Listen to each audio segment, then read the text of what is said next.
on October 27th, 2020. That's today, to protect the safety of meeting attendees.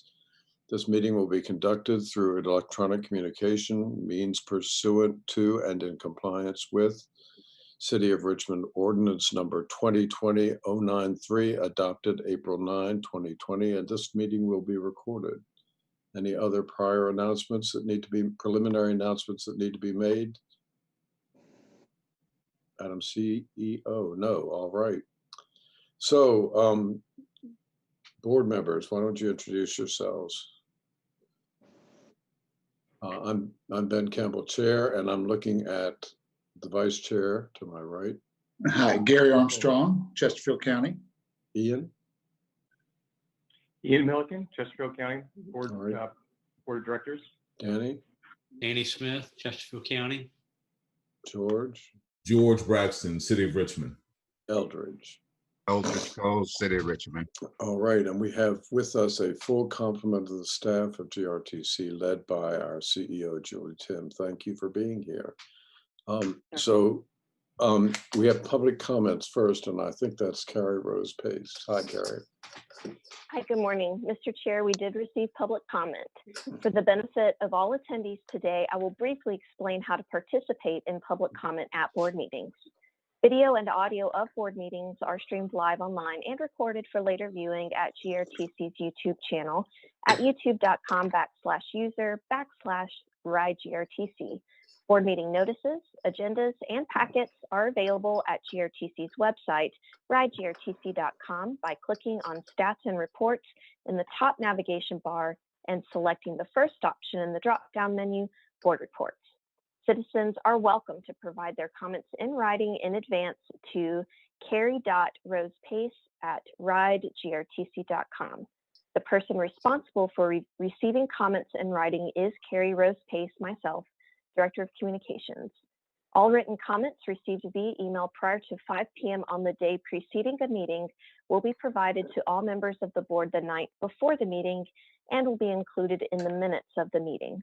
During the public comments portion of the agenda, I will read all comments received by the submission deadline following the 2-minute speaker time limit normally observed in board meetings. This meeting, I received 9 submitted comments in writing to be read. All comments are on the topic of the recently updated Route 77 Grove Avenue serving the FAN and reconnecting the University of Richmond campus with Virginia Commonwealth University's Monroe Park campus. As a refresher on the public engagement process for the Route 77 service updates, I will briefly recap the timeline. In 2016, the City of Richmond began leading the GRTC network redesign process, which continued in 2017 and was implemented in 2018. In 2018, GRTC's Transit Development Plan was approved, including the planned extension of Route 77 via Grove Avenue through VCU along a path similar to the old Route 16.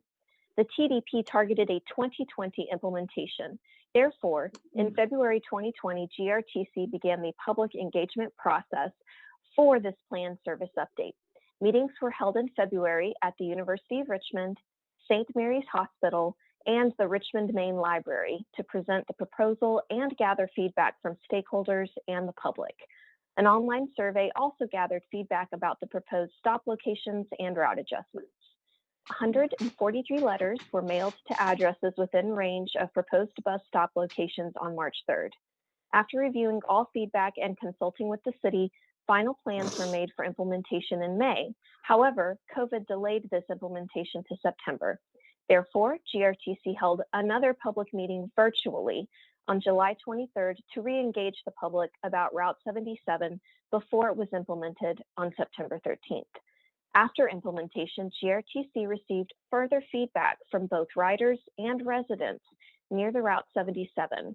And at the request of the FAN District Association, in collaboration with Councilmember Gray's office, GRTC hosted a community meeting on October 14th to discuss Route 77 in greater detail and hear public feedback. All public comments and Route 77 materials are available on GRTC's website under the News and Initiatives section in the top navigation bar by selecting News and Updates in the drop-down menu. GRTC meeting notices are posted here at our website and shared with email subscribers and social media followers. The following public comments for this board meeting are about Route 77. From Anne and Tom Inez. Carrie, thank you for your role in setting up the earlier meeting for the Grove Avenue neighbors. The various impacts on our neighborhood have been enumerated by others, and we basically agree on all items. While I am not sure of the exact numbers, by looking at the GRTC website, it looks like you generate $20 million in income and you have $54 million in expenses, and therefore there is a $34 million loss, which is subsidized from a number of sources.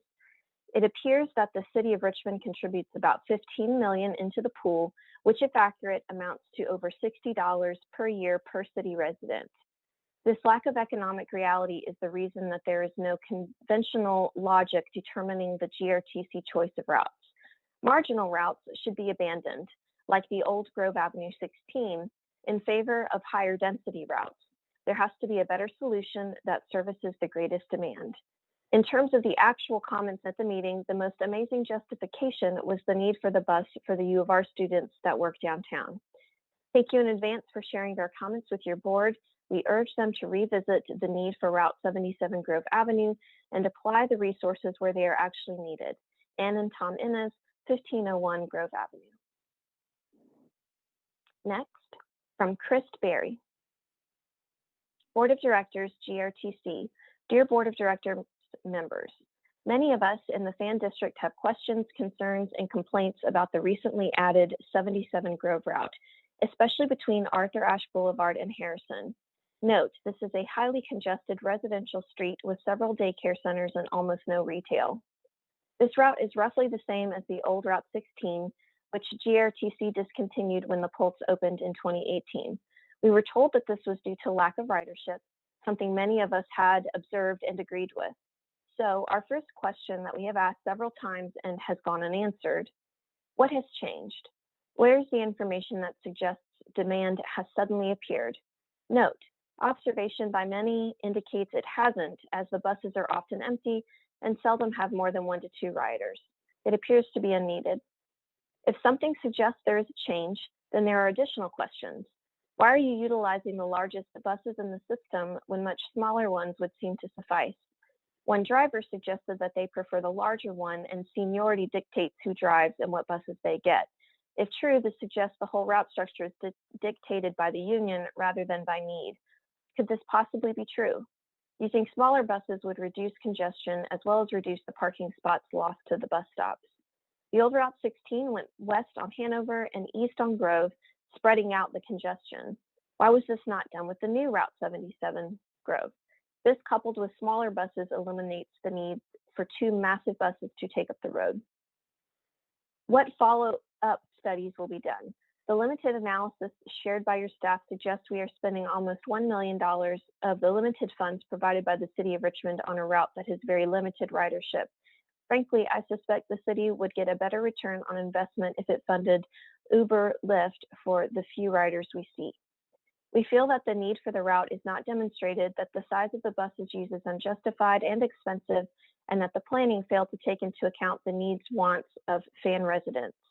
Note, there was poor communication of the entire process, with most learning of it when the bus stops suddenly appeared.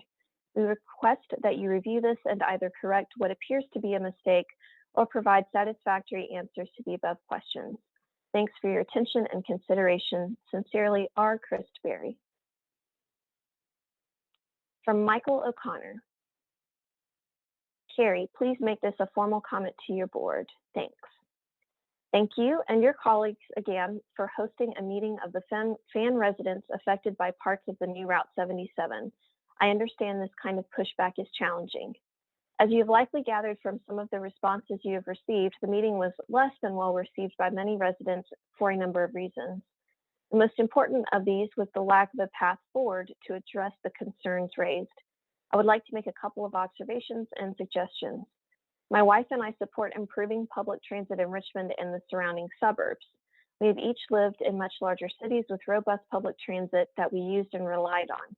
However, it was not uncommon to walk a few blocks to get on the bus line or to make connections. Main Street is 2 blocks from Grove. If there were significant ridership on the fan stops of Route 77, I would seek to try and mitigate the parking issues, as many of us have no off-street option, but would not object to the route. Given the negative impacts that we have described, seeing empty buses and buses with 1 or 2 passengers going back and forth all day is frustrating. It seems that many of the positive survey comments were general and have not translated into riders. We look forward to seeing the more detailed ridership information that was promised. I also note that the spaces allotted for the bus stops on Lombardy take at least 4 parking spots and are much greater than other stops. This is apparently due to the already expanded no parking zone recently created by the city to allow for emergency vehicles to turn more safely. It is unnecessary to consume this much space. There are several ways to mitigate or eliminate the concerns raised by those directly affected and maintain the advantages of the route. These include A, terminating the route at Robinson, as was suggested, in favor of other parallel routes. B, eliminate Meadow and Lombardy stops. C, reroute the westbound bus to a different street. Other suggestions made while making marginal improvements would provide little relief to the residents. These include smaller vehicles and bump outs. What response might we expect from GRTC to these and other suggestions? Thank you. From Tracy Klang. Hello, I am a resident on Grove Avenue and would like to express my ongoing concern regarding the bus route 77 that comes both directions on Grove Avenue. I appreciated the opportunity to have a forum with you all last week. However, I do not feel that the forum was productive in addressing concerns with a formal plan of action as to next steps. I am very much an advocate of the expansion of public transportation in Richmond. I have been involved in helping Syrian refugees resettle in Richmond, and they were not able to secure adequate housing and work that allowed for reasonable transit times with public transportation while their children attended school in Henrico. So yes, public transportation is critical. However, I do not understand the rationale behind the current route on Grove Avenue. If this route was necessary, then I think we would all agree that we must adapt to the inconveniences of having a bus route on our street and realize it is for the greater good of our community. After all, we all live in a city for a reason, and we want to support strong city infrastructure. However, for reasons previously stated, it is clear that this route is not needed at this time. Ridership is non-existent, the Pulse is very convenient, and there is a main line route that could be utilized just 2 blocks away. I do understand that ridership is down during the pandemic. However, even if everyone was back at work, there is still no need to route 60 times a day down a residential street when there is a main non-residential street that is just 2 blocks away. We were not given the opportunity to provide input to this route before it was implemented. Despite your assertion, we did not receive notification of a public meeting before it occurred. Finally, in the call that we had with you, as it was stated that the vast majority of people who did provide input were for this route, I do not believe that they were expressing positive support for this particular route, but rather for expanding bus routes where they are needed and will be utilized. That is not the case with this Route 77. If you truly believe this is a necessary route, then I think the residents deserve follow-up on 2 issues. A, an explanation as to why routing the buses along a main hub such as Main is not a feasible option. B, a commitment to a date at which time we will reevaluate ridership and give feedback to the residents as to the utilization of this route. It is not acceptable to wait 6 months to reevaluate this issue. If the reason that we are waiting this long is because you say the buses would be much fuller except for the pandemic, then let's stop the route for now and reevaluate the institution after the majority of potential users have gone back to work. That way we are not wasting taxpayers' money and causing such undue stress for the residents of the neighborhood. Thank you for your time, and I look forward to a response on these issues, and in particular to the 2 requested actions listed above. From GS Collings. I watched for years as the old Route 16 bus traversed Grove Avenue with few, if any, passengers and marveled at the waste of fuel, manpower, equipment, and parking spaces. I pondered as to how such an unproductive route could be justified and who was paying the bill. In all those years, I only saw the bus pick up twice at the stop across from our house at Grove and Granby. Fortunately, someone finally had an epiphany and discontinued the misconceived route. Who decided, and why are you resurrecting a historically unproductive route? We live on and walk and drive Grove Avenue daily, and after nearly 6 weeks of observing hundreds of buses plying this new route, I have only counted a handful of riders. The vast majority of the buses are absolutely empty, save the driver, and the few that do have a rider never have had more than one. I have also yet to observe anyone waiting at a bus stop in the Fan or Museum District. Since GRTC will obviously lose money on this endeavor, who will be paying for this decision? The impacts on the environment, parking, traffic, and the taxpayers certainly do not warrant the resurrection of a historically unproductive route. What study, data, and criteria was used to justify reinstatement of this route? I went through about half of the public comments and had already counted nearly 20 that used exactly the same cut and paste phraseology before I ran out of patience. A notable consistency on nearly all of these canned responses was only a partial or cryptic identity and nothing that indicated a neighborhood residency. There was also no statement whether they had or planned to actually use the bus route. In other words, there was no indication that these people had any skin in the game. The identical phraseology used was, quote, I support the Route 77 changes that took place on September 13th, which greatly improved transit access for thousands of Richmonders between VCU and U of R, end quote. This smacks of a social media call to students and others to influence the numbers regardless of their standing in the debate or intent to use the bus route. I have yet to find a single neighbor along Grove that received any notice of this planned route. GRTC has failed to do due diligence and look deeper into the input they are resting their decisions and stories upon. Another overrepresented genre of pro statements were more akin to social justice commentary rather than dealing with actual ridership or the impact on the neighborhood. Again, input from sources that went largely unidentified and with an agenda disparate from the actual need for the route. Please reconsider this unjustifiable and wasteful use of city and neighborhood resources. G.S. Collings, 1904 Grove Avenue. From Una Loughran, 1423 Grove Avenue. Pardon me. Let me slide down a little bit more. I write as an advocate for public transport, environmental issues, responsibility for public resources, and safety. I am one of your stakeholders. I fully support effective and efficient public transport and deem it necessary for equitable access for all. I purchased a home on Grove Avenue in 2013, knowing it was a bus route. At the time, the bus operated only on one direction on Grove and at appropriate times, example, more during the commuting period and a lighter service during the day and at weekends. While it may not have been the most used bus route, its intrusion on the neighborhood did not appear to outweigh the benefits to commuters. This bus was terminated due to lack of ridership and cost of maintenance. Early this year, a new route, the 77, began operating. This route now travels on both directions on a narrow residential street with numerous stop signs. This new route began in the absence of effective local consultation. Absolutely no one I know who lives on Grove Avenue received any indication of this route before it began operating, and therefore we had no opportunity to comment on whether we thought it appropriate or indeed whether we would use it. Based on observations and indeed figures provided by the GRTC at a public meeting on October 14th, the route does not have the ridership to sustain it. Most of the buses carry no passengers, while some carry one or two. Working from home may partially explain this. However, Route 5 is located on a commercial thoroughfare 2 blocks to the south of Grove and runs directly parallel to the 77. Route 5 arguably offers greater connectivity as it goes through downtown to the city, connects with the Pulse, and serves both the Monroe and MCV campuses. This is not only a more appropriate route for connectivity, but also provides direct access to businesses on the route while not affecting residential streets. Funding for the GRTC comes not only from fare box revenue, but also state and local government funding.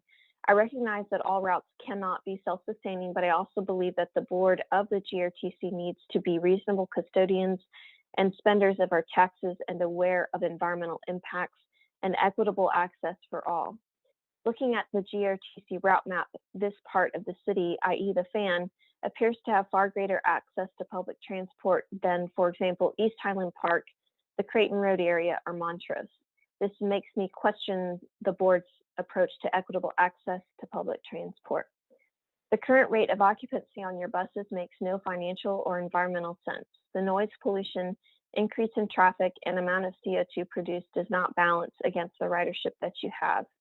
Based on the current ridership, it would be both cheaper and more environmentally friendly to provide each passenger with a taxi ride paid for by GRTC. The effects on the neighborhood are further exacerbated by the bus using the same street in both directions. Mr. Chair, I understand this letter is a little bit longer than the others. At your pleasure, I can summarize the rest of it or continue reading the rest of it. That sounds great, Carrie Rose. Please summarize the remainder of it. Okay, there are a few paragraphs left. The next paragraph discusses concerns about consultation with residents. The next is concern about running the route without enough data to support justification. The last paragraph, I'll read. Finally, the GRTC CEO attended our community meeting but did not address the meeting. The only way I knew they were present was when their presence was announced at the end. I respectfully request the board request an immediate review of the operations of Route 77 with a view to serving the needs of the residents of the city of Richmond and Henrico more effectively. Yours sincerely, Una Loughran. And Mr. Chair, the next are shorter, so I will read them in their entirety. All right. From Dan Mata. I understand that there are some residents of Grove Avenue who are unhappy with the redesigned Route 77 and would like to see certain stops moved. As someone who used GRTC prior to the pandemic and intends to make great use of the transit system once it again makes sense for me, Route 77 is a line that I look forward to using in the future. The stops at Lombardy and Grove are the closest to me, and so those are the most convenient stops for myself and many of my new and future neighbors at apartment buildings being built in close proximity to Route 77. I sympathize with the handful of residents who may be inconvenienced by some minor noise a few times a day, but please do all you can to continue to work for a better transit system for all area residents, including protecting Route 77. Thank you, Dan Mata. From Jay Holloway. I'm writing to add my voice to those opposing the Route 77 route on Grove Avenue from Robinson to Monroe Park. Almost no one is riding on this segment. It is my opinion that ridership up until Robinson should not justify empty buses for the remainder of the route. While there are a small number of riders on this segment, I have not seen anyone at any of the associated stops. I have heard concerns that more bus service is needed at Grace and Lombardy. Clearly, Broad Street buses should and are handling this traffic. Despite what many critics of our efforts to address these unnecessary buses say, I would be happy to support the buses and associated bus stops if they were being used. That is simply not the case. As a taxpayer, I would like to see our transportation resources used where they are needed. Jay Holloway. Mr. Chair, this is the last letter that I will be reading, but I will caution that it is long, and it was also accompanied by a longer supporting letter, which I did provide to the board last night. From Liz Williamson, 1507 Grove Avenue. Dear Ms. Tim and Ms. Pace, I am a Fayette resident that embraces public transportation, but not when it is unsafe. I am strongly opposed to GRTC's decision to add two-way bus service on Grove Avenue in the Fan area due to significantly diminished pedestrian safety, increased parking, and increased noise and pollution. These sizable negative impacts are not justified by the lack of ridership for the route. GRTC has not addressed my primary concern, safety of buses running eastbound and westbound on a densely populated residential two-lane Fan Street. The prior route ran only one direction on Grove, but not both. Why is this dangerous? 1, buses are unsafely navigating frequent lane blockages due to double parking. Double parking is necessary on Grove due to the lack of street parking, particularly in the lower Fan near VCU. Lanes are blocked on a regular basis because residents use package delivery services like Amazon, food delivery, home maintenance contractors, and city works services. City parking patrols are an hourly fixture. All of these uses temporarily block traffic flow due to the lack of street parking. For example, I personally witnessed a UPS truck double parked in the eastbound in the 1500 block, An eastbound bus passes the UPS truck in the opposite westbound lane going at least 15 miles per hour without stopping or hesitating to look before passing the UPS vehicle in the opposite lane. 2, speed. Buses are traveling at unsafe speeds on Grove in areas in which there are many children on bikes, in crosswalks, and 2 daycare centers. 3, lack of space. Grove does not have the space to safely accommodate 2 buses and parked cars on both sides of the street. There's hardly enough space for 2 buses to pass one another and not hit parked cars on either side of the street. In fact, it would be easy for a person exiting a parked car to open her door into a speeding bus. 4, lack of visibility.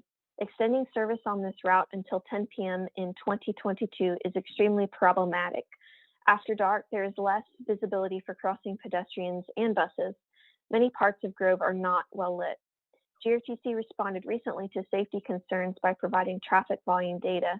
The safety concerns at issue have nothing to do with traffic volume, but instead lane blockages, space considerations, and lack of visibility. GRTC provided general city crash information. Crash information does not address the changed roadway situation with the buses added to the equation. I submitted detailed comments on October 12th attached. I urge the board to read my comments because they address all of my issues of concern. In summary, there are compelling reasons to discontinue this route and identify a solution to safely provide transportation to address the need GRTC has identified. We should not overburden one street. Route 77 is clearly unjustified and should be immediately discontinued. GRTC, please make the right choice and choose safety first. Very truly yours, Liz Williamson. Mr. Chair, this concludes all of the public comments submitted for today's meeting. Thank you, Ms. Pace. That is an extraordinary piece of reading.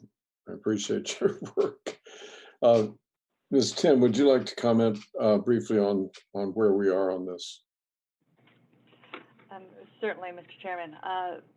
As you heard, we had some very concerned citizens along Grove. We did have the meeting with them virtually so they could hear a lot of the rationale and the background around the reinstatement of the 77, the cost savings, the safety improvements that our operators are constantly being trained in. So we understand that communication is always an issue, and sometimes it takes some time to get that communication through. So we will continue to attempt to provide good information to those residents so that they better understand the rationale for re-implementing this route, including a letter that I recently sent to Councilmember Gray that we're also posting online that addresses a lot of these concerns. In the meantime, one of the key concerns that you heard is the need for them to be heard, and also for us to continually evaluate the Route 77 for its effectiveness and efficiency. To that end, later in this presentation, or later in this board, Adrian Torres, our Director of Planning and Scheduling, will give an update on all the 2020 service changes. I plan on adding that as an agenda item at the board's pleasure, following all future changes in our routes to have a follow-up on the effects of those changes. And also starting in November, Adrian and her team have been developing KPIs, key performance indicators, for all routes individually. Those will be reported to the board quarterly. 77 will be among them. Any route that does not perform to its function would be considered for modification or elimination. Knowing that not all of our routes are meant for high intensity use, some of them are meant for coverage and do receive a lower ridership than you would expect to see. Not every bus is going to be full on every block. We judge our buses and our needs based on peak ridership, and that peak ridership can happen in other areas of the line. But we'll start addressing those later in this board meeting with the service changes and also quarterly. And those reports will be sent to our local partners and posted online so that anyone who would like to have more information can get it that way. And just as we did in September, if we're requested to come out and have a community meeting, we will always attend and host community meetings for people who want more information about transit and to have more conversation about what makes good transit, even when it appears to the layperson to not make sense, why to the professionals, when we're looking at transit planning for a comprehensive system, it actually does. So you'll hear more about that in this report as well as in future board meetings. Thank you. So I understand that first that there was some confusion in notification of meetings, and that a lot of people didn't receive what was sent out, or at least that say they didn't, and that's not because we didn't make an effort, but we're aware of that. Second, I understand that that we hear what's being said and that we plan and are doing regular evaluations of these routes to see if they in fact are meeting the projections or will be meeting the projections that we had in mind for them. That is correct on both cases, Mr. Chairman. This is the communication with the public in the best of times is a challenge for most businesses, agencies, institutions. We are constantly looking for ways to improve and engage with our stakeholders, whether they're riders or non-riders. It can be especially difficult to coordinate with non-riders as we don't have the access to them on our buses to get information to them. We will continue to look for ways to improve, and hopefully we'll find those solutions in the coming years. So There's a lot been said here, and we understand, we have heard it, and we'll continue to evaluate it. Any other comments any board member wants to make on this? Real quickly then, I guess the two things that I'm hearing are the lack of ridership, which we're definitely tracking. And the other thing was the safety concerns. I was just wondering if Mr. Carter could also just look into that over the next couple of months and make sure that this route is not having any additional accidents than we would be expecting on a similar route. Yes, sir. We'll certainly look into that. Okay, so we'll really track that, Tony, and share with our drivers or whatever your process is, the particular concerns of the people in the neighborhood, so that we're really safe, obviously. Yeah. Yes, sir. If I might address that for a moment, Mr. Chairman? Yep. I do understand people have concerns in our streets.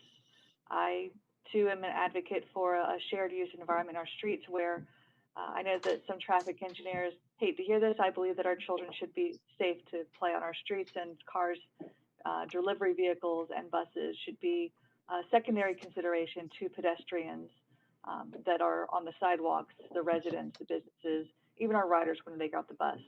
With that said, our bus drivers, our bus operators are professionally trained. They're on the road every day. They have an incredible safety record. The geometry of Grove Street is fairly wide compared to other residential streets. It has multiple crossings. It has a low speed limit, and so our operators do tend to take even more care in environments like that to be safe. We will certainly track the safety there. I understand people have fear about buses. They are larger, but honestly, what we really need to, as a community, focus on is distracted driving in our private automotive vehicles, where those are a bigger safety concern across the city and across the nation than those of our bus operators. Thank you. Any other comments? All right, thank you very much for this, and we will move on to approval of the board minutes. Do I have a motion for the approval of the minutes? Or are there any additions or corrections first? Okay, motion for approval, please. So moved. So moved. Okay, Second. great. All in favor? Aye. All opposed? The minutes are approved. Now we're going to proceed with, oh yeah, that's me, shareholder meeting. So the shareholder meeting has got delayed because Chesterfield County was late in getting its new members, or repeating the warrant given to our 3 existing members from Chesterfield. I think that, has that now happened, Gary? I have not heard anything from them. Well, I'm not we're sure hoping when they're scheduled. So we've rescheduled, excuse me.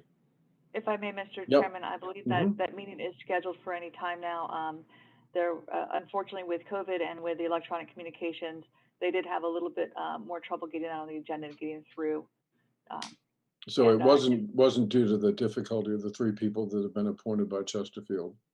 I do not believe that All they right. did have any issue with our current board members, no. Okay, thank you. So the meeting has been rescheduled for November 6th, and that means that, what we'll do is have our special meeting, I guess that's for the election of officers on November 17th at the same time as our regular Board of Directors meeting in November, and that the existing officers will continue in office until the 17th of November. That does not need to be approved, right? Right, thank you. We will go ahead then with, I believe, a report by Dr. Torres. Do you like your degree, Adrian? You're silent. Yes, thank you. Newly given degree. Thank you. Uh-huh. Good morning. I'm going to give morning. a brief update on CVTA, what's been happening since the last board meeting. Julie received a letter from Plan RVA to begin coordination efforts on the Regional Public Transportation Plan. And in it was the GRTC responded about using the $200,000 that we went over at the last board meeting to do the consultant. CVTA also had the Technical Advisory Committee. We met on October 13th, and in that we discussed the regional prioritization process for the 35%, and its consideration is being given to using what is used as the long-range transportation plan prioritization. Decision has not been made yet on that. We also went over the regional public transportation plan and the use of the 15% for transportation funds. The scope of work was updated since the last board meeting. Got comments back from our RPDC Public Transportation Working Group, as well as from the TAC from CVTA. Just briefly going to highlight some of the scope. We're going to use the current routes as our base. We'll look at some of the plans that are already established, such as the TDP, the Transportation Vision Plan Phase 2, as far as expansion efforts considered. We are going to look at cost allocation models with the consultant as well, and capital funds that may support the current GRTC efforts as well as expansion efforts, and then how to use the reserve funds moving forward related to the 15%. GRTC has already started the effort of moving forward with the procurement process, and we hope to be able to move pretty fast and get a consultant on board, if not by the end of this month, which is pretty aggressive, by the beginning of November, and get the report complete by the end of March with some alternatives selected by the end of December. Hold just a minute, Okay. Adrian. Rob, we got some garble on Adrian. Is there anything we can do about that? That's her phone, sir. Okay. Unfortunately, it's nothing I can do. Okay, thank you. Excuse me, Adrian.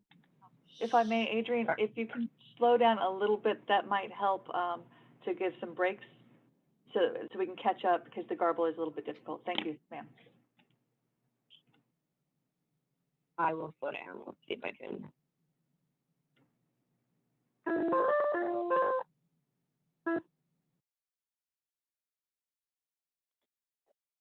Great. The Transit Service Governance Report. That was also discussed in the CPA TAC meeting, and the timeline was adjusted as far as completion of that from December 1st, which was originally discussed in the legislation, to the plan to hopefully be completed by the end of March. Some things that are highlighted in that scope are assessing GRTC's current governance structure. This will include benchmarking and looking at peer transit agencies, as well as evaluating transportation district versus CVTA powers and authority. And then they'll come up with some potential transit governance strategies by the end of December.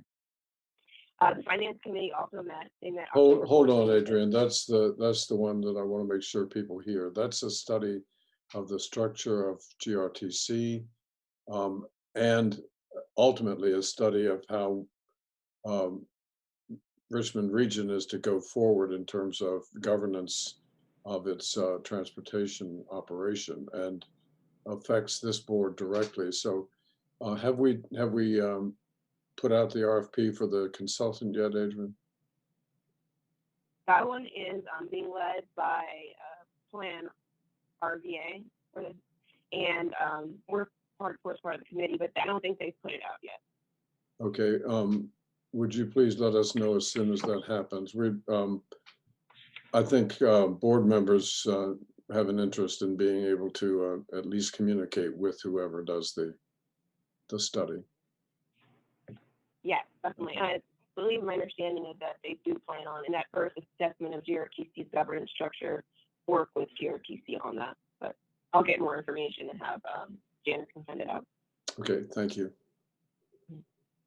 The Finance Committee, they did discuss the draft budget that was proposed, and it related to GRTC. The Regional Transit Fund was in alignment with GRTC's request for $200,000 to be used for consulting services.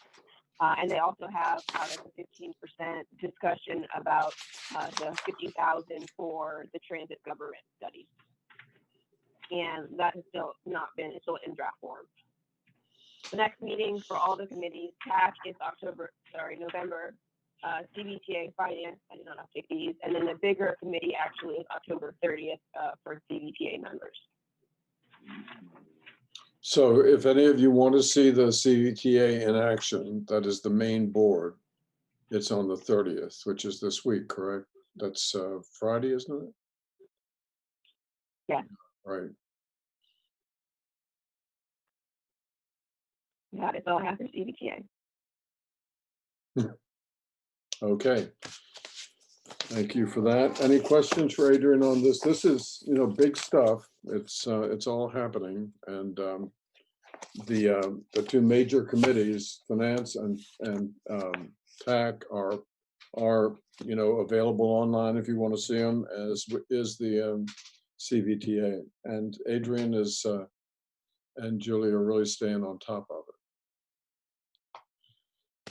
Okay, let's see. Who is it next? Tim. Thank you. Operating performance, Mr. Barham. Thank you, Mr. Chairman, and good morning, everyone. Starting with the overview of the KPIs, the fixed route OTP for this past month was at 68%, which was slightly higher compared to August, which is 66.90%. The slight increase we attributed to less service disruptions, particularly less road work and construction work that has impacted our service previously. Lost trips, we were at 649 compared to last month, which was 1,075. So we were at 98.78%. Despite some operator turnover, we were able to manage the number of lost trips due in part to less absenteeism and then also no outside disruptions in service. And speaking of the absenteeism rate, we were at 10.65% for this past month compared to 16.01% for August. One main reason for that is because we had a decrease in fewer operators that were off with scheduled vacations. And also we had fewer COVID-related cases as well, or incidents during the past month. Customer complaints were at 1.21 per 10,000 riders, which was actually less than August, which was at 1.41. Looking at the FITS report, we continue to see, compared to last year, the decrease in ridership. For example, looking at the fixed route ridership this past month was down 4.01% compared to August, which was 11.84%. Pulse was down 42%. Commuter service down 79.78%. And then combined fixed route service was down 16.74% compared to August, which was 22.91. Care service down. So it's down from in September in comparison to August? Well, yes. Well, not as much. August was at 21.91, and this past month, September, was 16.74. So even though from year to year comparison, we're still down, but it is incrementally increasing each month. Yep. Mr. Chairman, if you look at your board packet on pages 41 and 42, that provides the information Mr. Barham is addressing at the moment. Thank you. Sorry, Tim. No problem. The care ridership down 29%. Care on demand was down 22.44%. And the overall thus far has been down 17.11% for the past month compared to last month, which was 23.33%. And then for the fiscal year, we're down compared to last year, 19. Van pool service through the month of August was down 58.08%. So as I mentioned earlier, even though compared to last year at this time, the service was still decreased due to COVID primarily. But as I mentioned, you can see that we are incrementally getting some ridership back. And just to give you some of those raw ridership numbers, August, we were at 640,727, and for the month of September, 696,759. And also looking at for fiscal year so far to date, fiscal year 20, we're at about 2.4 million in terms of ridership. This past fiscal year through September, we're at just under 2 million, 1.9798. Specialized service care, OTPs holding steady, 92.37%. Complaints were down 4 total, 2.24 per 10,000 riders, and we did have 3 commendations for the month.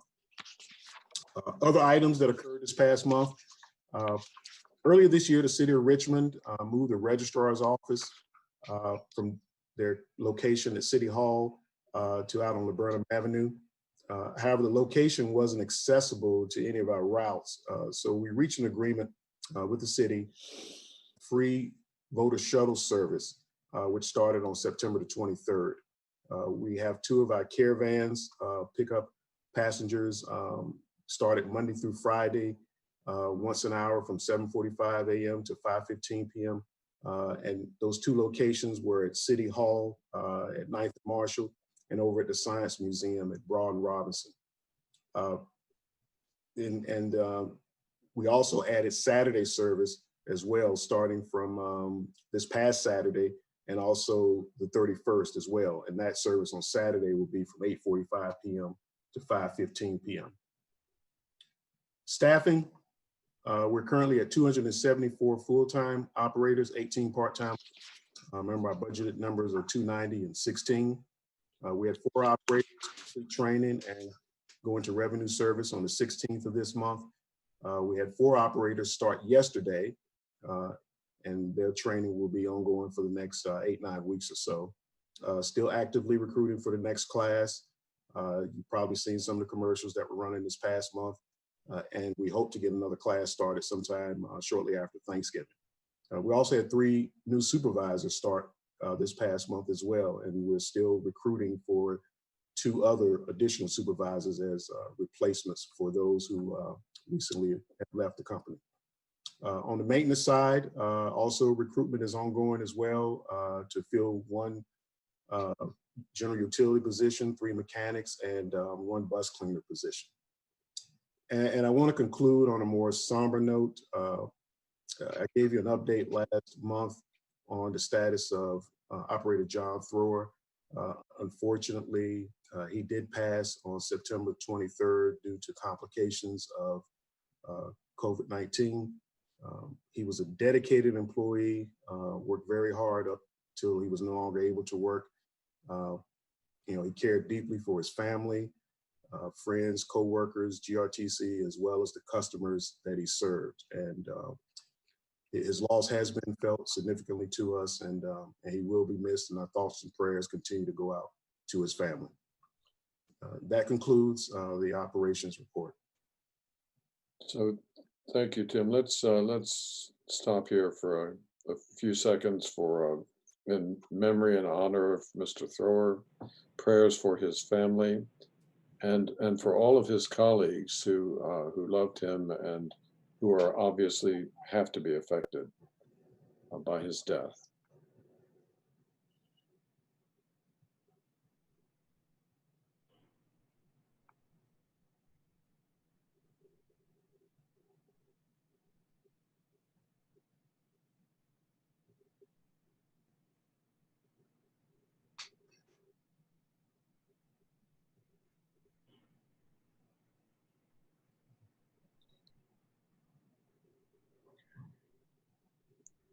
right, rest in peace, John. Thank you.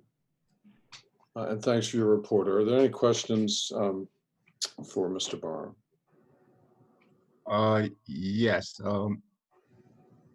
Tim, do you have a ridership figure on the shuttle, the voter shuttle?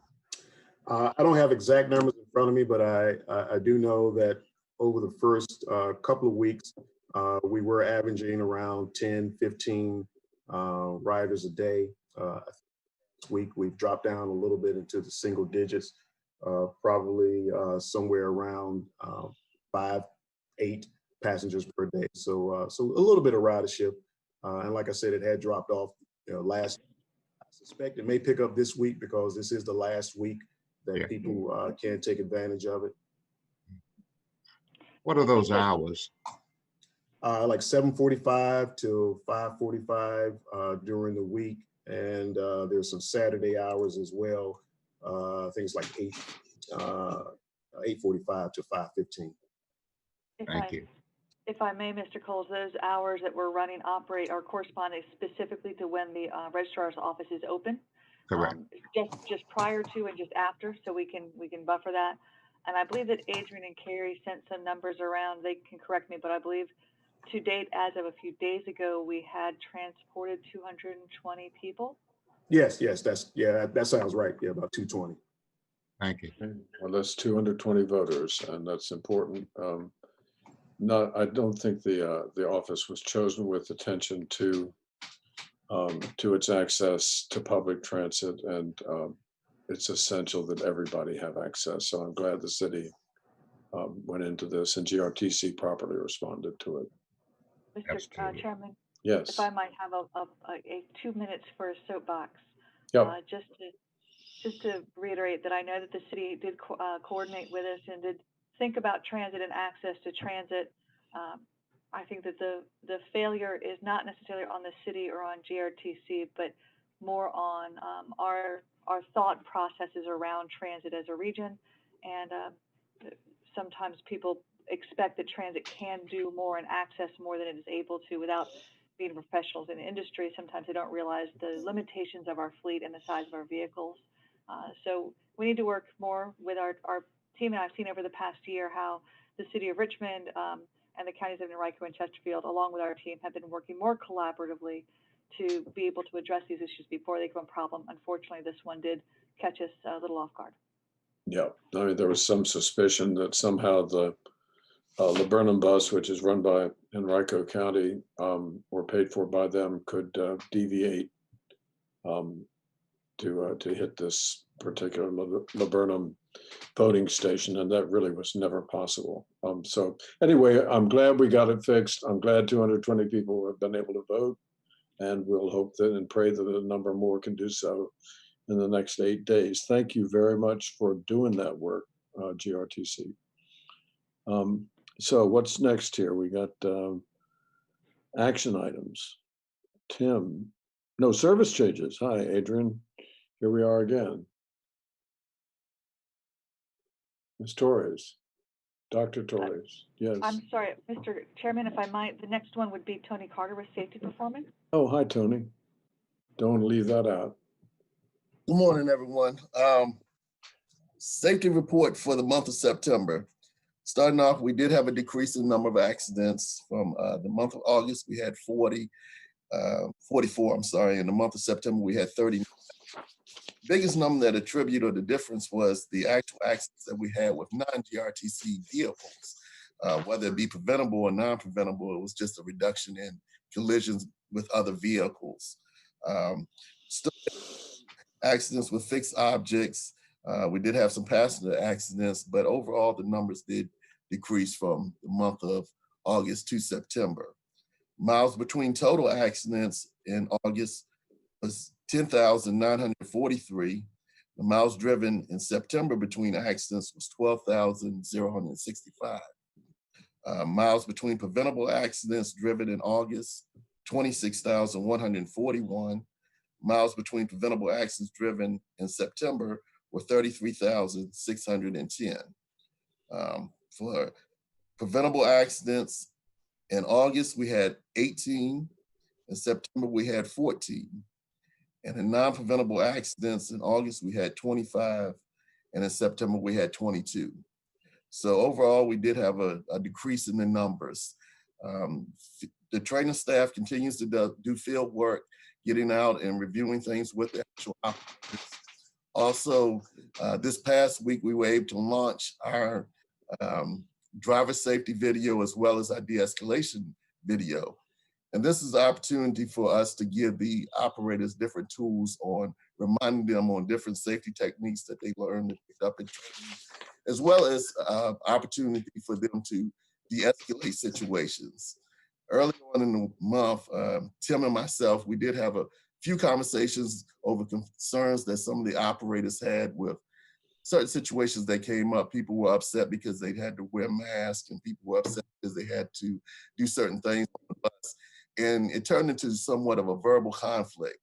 And we heard those concerns from the operators, and with our Vivid learning platform, virtual learning platform, we felt there was an excellent opportunity with our safety consultant to put together a video that gave different techniques on how to de-escalate situations, as well as remove yourself from situations before they turn into more violent situations and more, a worse situation.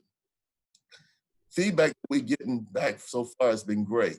The information that they're getting, they really like it, but more so, feedback that we're getting is the operators are actually happy that we're responding to their concerns. They really like that we're listening to them. We're trying to do everything we possibly can to keep them as safe as possible, and as well to remind them on techniques to use to keep everybody else as safe as possible. So we're happy with that. We can continue with that, and hopefully we can keep these numbers down. And that concludes the safety report. Thank you. Any questions, comments to Mr. Carter? That's such a critical area. Tony, thanks so much for sticking right with it. And I did not comment or ask for any specific stuff. I've seen the ads for recruitment for drivers, operators, and I understand we're pretty close to our goal, right, Julie? We are close in that, in comparison to the other agencies that I've worked with, we are close. However, I believe, Tim can jump in, but I believe we're at 274 full-time operators and we need 290. Is that correct, Tim? Yes, that is correct. And then we also are at, what, 13 or 18 part-time versus? 18. 18 part-time versus 25?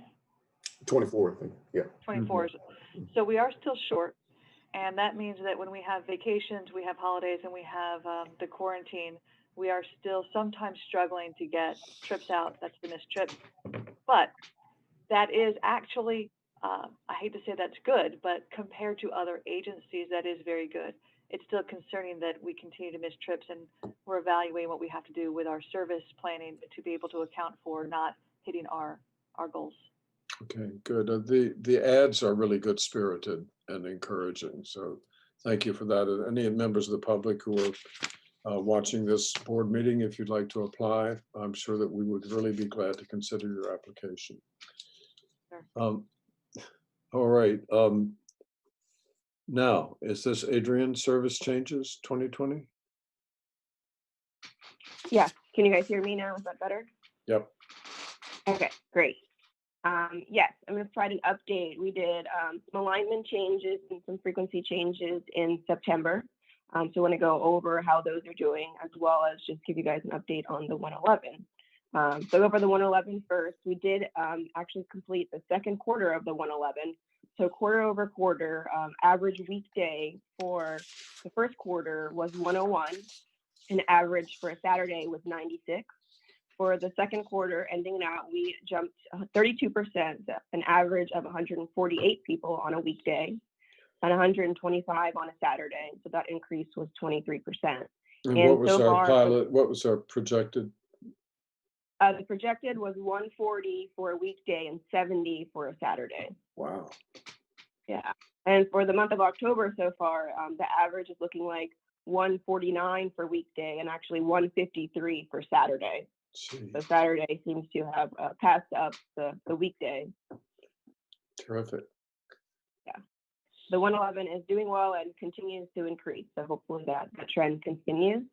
So the service change is just a brief overview of what we had done. The 50 we extended down to Marshall and 2nd, so it now goes a little bit further down Broad Street. We made changes to 79, the 76 to now go to St. Mary's, since the 75 is no longer there. And the 77, which was highlighted earlier, now goes down from U of R to Monroe campus. And I already mentioned 79. Some other reductions that continue, the 4A and 4B are frequencies of 30 minutes all day opposed to 15 minutes at peak. And then the 39 is still temporarily discontinued. And we are still operating based on demand for certain express routes, still doing some specialized transportation vehicles. Thank you. And I'm going to share my screen for a second and just share some updates on how the 77 is doing and the 50 and the 76. One moment. Is the 77 a once an hour coverage route at this moment? 77? Yeah. No, that one is actually it's about every 35 minutes. Thank you. All right. Can you guys see my PowerPoint? Yep. Okay. All right, so this is a side-by-side of what average weekday from April through December looked like, and then average weekday from September to October. And the main thing I just want to highlight on there is a big change that was done. You'll see nothing right here because the way it was designed was everything was to go to Willow Lawn and connect to the pole station. And then the 50 didn't go further than Hermitage. Well, now that we have this further extension, you'll see a lot more happening down here. Individuals are now traveling onto the grocery store at Kroger. We're from the 50, people are using it. And then also traveling, this new down here is going down to downtown to make connections to the north and south routes. And this here is actually Monroe campus as well. So people are riding, they're out there. The greater bubbles are greater than 59, and they go down to, of course, less between 15 and 0 for the smaller ones. U of R individuals were riding before, and they're still able to get there. You'll see a little bump in some of the areas. And then as far as some connection comparison, 50 overall, if you look at the overall numbers from average ridership per weekday, it was 517 from July through September for total. And then from September through October, it was 651. And that's the total of all the routes doing the average per day, which is a pretty significant bump in overall change with those routes working together. And then for Saturday, a very similar trend. We had 210 for all those routes working together. And now you'll see an increase of 355. And same thing for Sunday, it was 188 and now it's 237. All the routes have an increase except for that 77. It does have a decrease from what it used to do before going to Willow Lawn. However, I just want to point out that the route was designed to serve U of R and VCU and is definitely a coverage route. So I do think that we'll see increase after the pandemic disappears.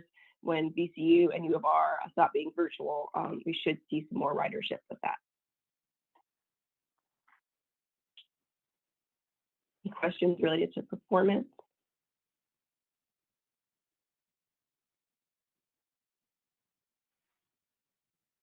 No.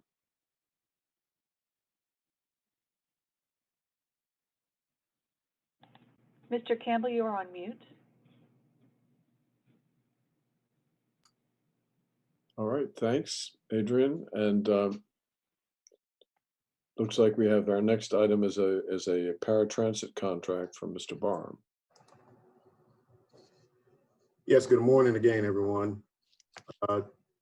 Just give you a little background on the specialized transportation service. So back in 2017, we solicited bids for the service for eligible service riders.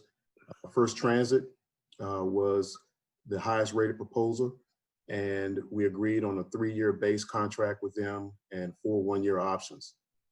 So on September 19th, 2017, GRTC's Board of Directors approved the staff's recommendation to execute the 3-year base contract with First Transit, and with the understanding that Any exercise option years will be presented back to the board for approval. So some of the highlights, during the first 3 years of the base contract, First Transit has improved the level of service, have been responsive to the staff's needs on improving the service overall, working through some operational performance metrics and so forth. However, we're still working through and not completely satisfied with their staffing levels, and also want to make sure that they have a more accurate way of doing their reporting and so forth, so that we can continue to improve the metrics and also help overall with the service and deal with those overflow capacity issues, staffing, and so forth. So First Transit will only provide the labor under the contract, scheduling, hiring, call center. That includes the trainer, scheduler, validator, management process, reservations, dispatchers, and operators, and the management oversight. GRTC will continue to perform the maintenance of the vehicles, the capital requirements, and also the facility will provide that as well. Payment is based on a per revenue basis. So for each contract year, there is a revenue cap. This year's cap or coming up year will be around 173,800 or so. The contractor will not receive any funds exceeding that cap. So for the first year, the option year, the revenue hour rate is 36.63 with a projected total of a little over $5 million. The projected total is based on the estimated revenue hours of 138,000 for option year 1. Last fiscal year 20, we operated around 4.7 million. The operating budget for fiscal year 21 is at 6.5 million. And that was taken into consideration CARES Act funding to cover any increase in the service needs due to the COVID state of emergency, and also with the zero fare that currently is in operation. Should the revenue exceed the fiscal year 21 of estimated 138,000 hours under the contract, we would be able to increase from that 5 million to 6.5 million by using the CARES Act funds that are designated for Spectran if we do exceed that 138,000 revenue hours. The program is entirely supported and budgeted through federal funds and local operating funds. So the recommendation is that the Board of Directors authorizes the CEO to execute option year 1 with First Transit Incorporated for the provision of specialized transportation service. All right, what I'd like is a motion to approve this, and then we'll take some discussion on it. So would someone move the approval of this? So move. Thank you. I need a second on that. Can't even get a second on it. All right. Second. Thank you. Got it moved and seconded. So let's hear what you have to say about this. Anybody have any comments on it? Yeah, Ben, the key for me on this has been just making sure that the service has gotten better, and that we are holding them accountable for service moving forward. It feels like we're attempting to do that. It's only a 1-year contract, so I'm comfortable doing that, but I encourage staff to just really stay on top of the service level from First Transit. Thanks, Gary. Eldridge, you got anything on this one? No, I think that this revenue hours have gone down. Is that correct, Tim? Yes, sir. So that means that costs have gone down. Yes, sir. That's correct. Okay. It sounds like Tim, like you're feeling like we have had definite improvement in terms of responsiveness and effectiveness of this company. Still some problem with enough personnel from time to time. Is that correct? Yes, that is correct. They're still working on that issue. You know, they're going through the same challenges as we are as far as hiring and recruitment. In fact, both fixed route and paratransit started class simultaneously yesterday. So, so that's an ongoing process that we're working with them on to address, and their corporate staff is, you know, looking into that and sending support to help with that issue as well. And we also have had in the last several years this other system where people could use U-Serve as well instead of this. Yes, the Care on Demand service, which is U-Serve and Round Trip. They've been around now for, you know, a little over 3 years. And there's about 11% of the ridership that has leaned toward that service, despite the fact that fares are still in effect for the Care on Demand service because that is a alternate service beyond what our federally mandated service is. But despite that, we still consistently have about 11% or so of our customer base that still utilizes that service. Thank you. Is there any further conversation about this? So it's been, yes, excuse me. Go ahead, because this is actually not on topic, but I'll ask anyway. Tim, you know, in light of you know, what's happening with employment and all of those things, and us having issues with staffing, is it primarily because of the requirements that we need, or what's leading to this? Because I would just imagine people would, you know, who are unemployed would be lining up for career changes at this point. You know, we have been, you know, talking about that for some time, Mr. Braxton, and we've looked at several factors, and we have looked at the qualifications as being one of those issues. You know, we believe we do have a pretty stringent procedure in place as far as, you know, +5 points, for example, good driving record, you know, because we want to make sure we have good qualified candidates before they come into the door. You know, Melissa Shelton, our recruiter, you know, we continuously look at that and look at things as far as whether or not we bring folks in, because we do bring them in with the learners. You know, they don't have to have the actual CDL, so they do come in with the learners. But we've talked about maybe, you know, having some type of added incentive where they don't come in with the learners, but help work them towards getting the actual learners. And then we can continue to work with them as they get their actual CDL. So that's one of the things we're looking at. Specialized transportation, they have the similar criteria as well, as far as the +5 points and so forth. You know, in the beginning, you know, when the pandemic started, you know, we were getting a pretty healthy amount of people to come through. Unfortunately, we think that some of them were coming through just to fulfill their requirements of filling out, you know, for their unemployment and so forth. So when we went through the process of setting up interviews, we had a significant drop in that. Like, for example, the beginning of the year, going back to your inquiry, we were getting double-digit classes. You know, late last year and early this year, we were getting 10, 11 people per class. After the pandemic, we've been in single digits, 5, 6 people per class. So we've seen that drop. We would love to have those double-digit classes back.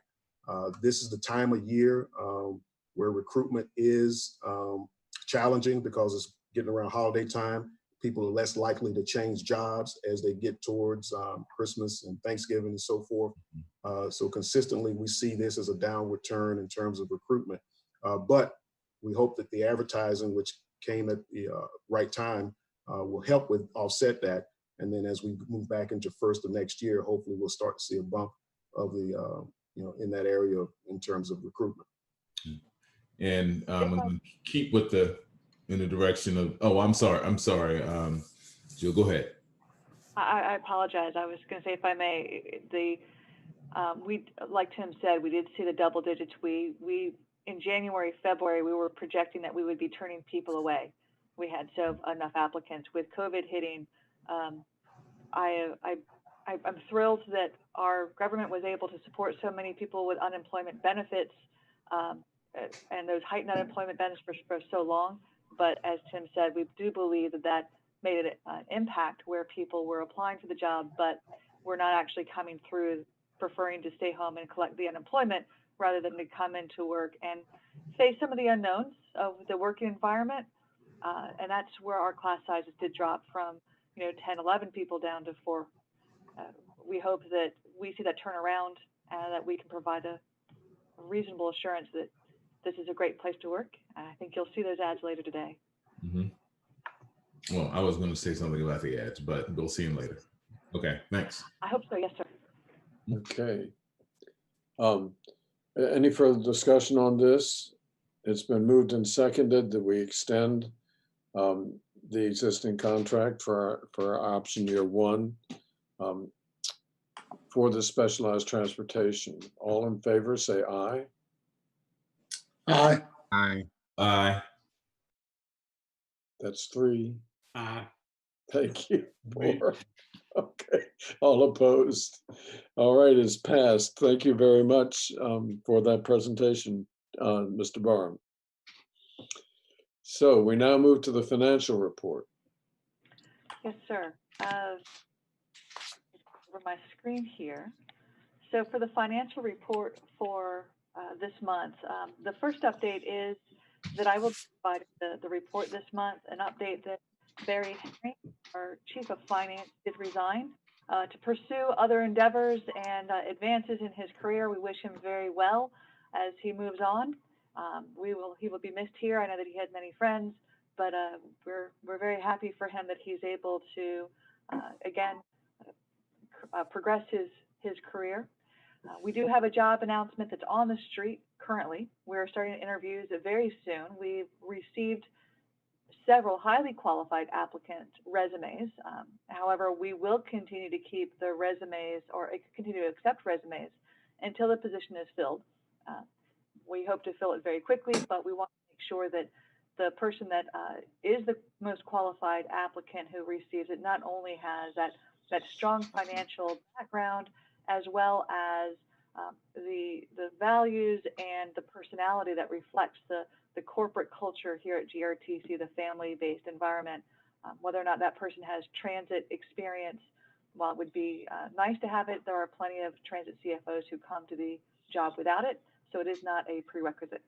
Anyone listening who believes they would make an excellent chief of finance for a public service corporation to serve our community, you are encouraged to submit your resume. So Dawn Bailey, who is our controller, she has been preparing the financial reports for Barry in the past. She will continue to do those reports and take on a higher level of responsibility for financial accounting. Soumya Vijayan, I probably butchered that, I apologize, Soumya. She's leading our budget preparation for FY 2022, as well as working with our departmental directors and managing the expenditures and budget balances for this fiscal year. And Keisha Reed continues to manage our grants, as well as taking a stronger role in working on getting the federal and state drawdowns and doing our capital budgeting.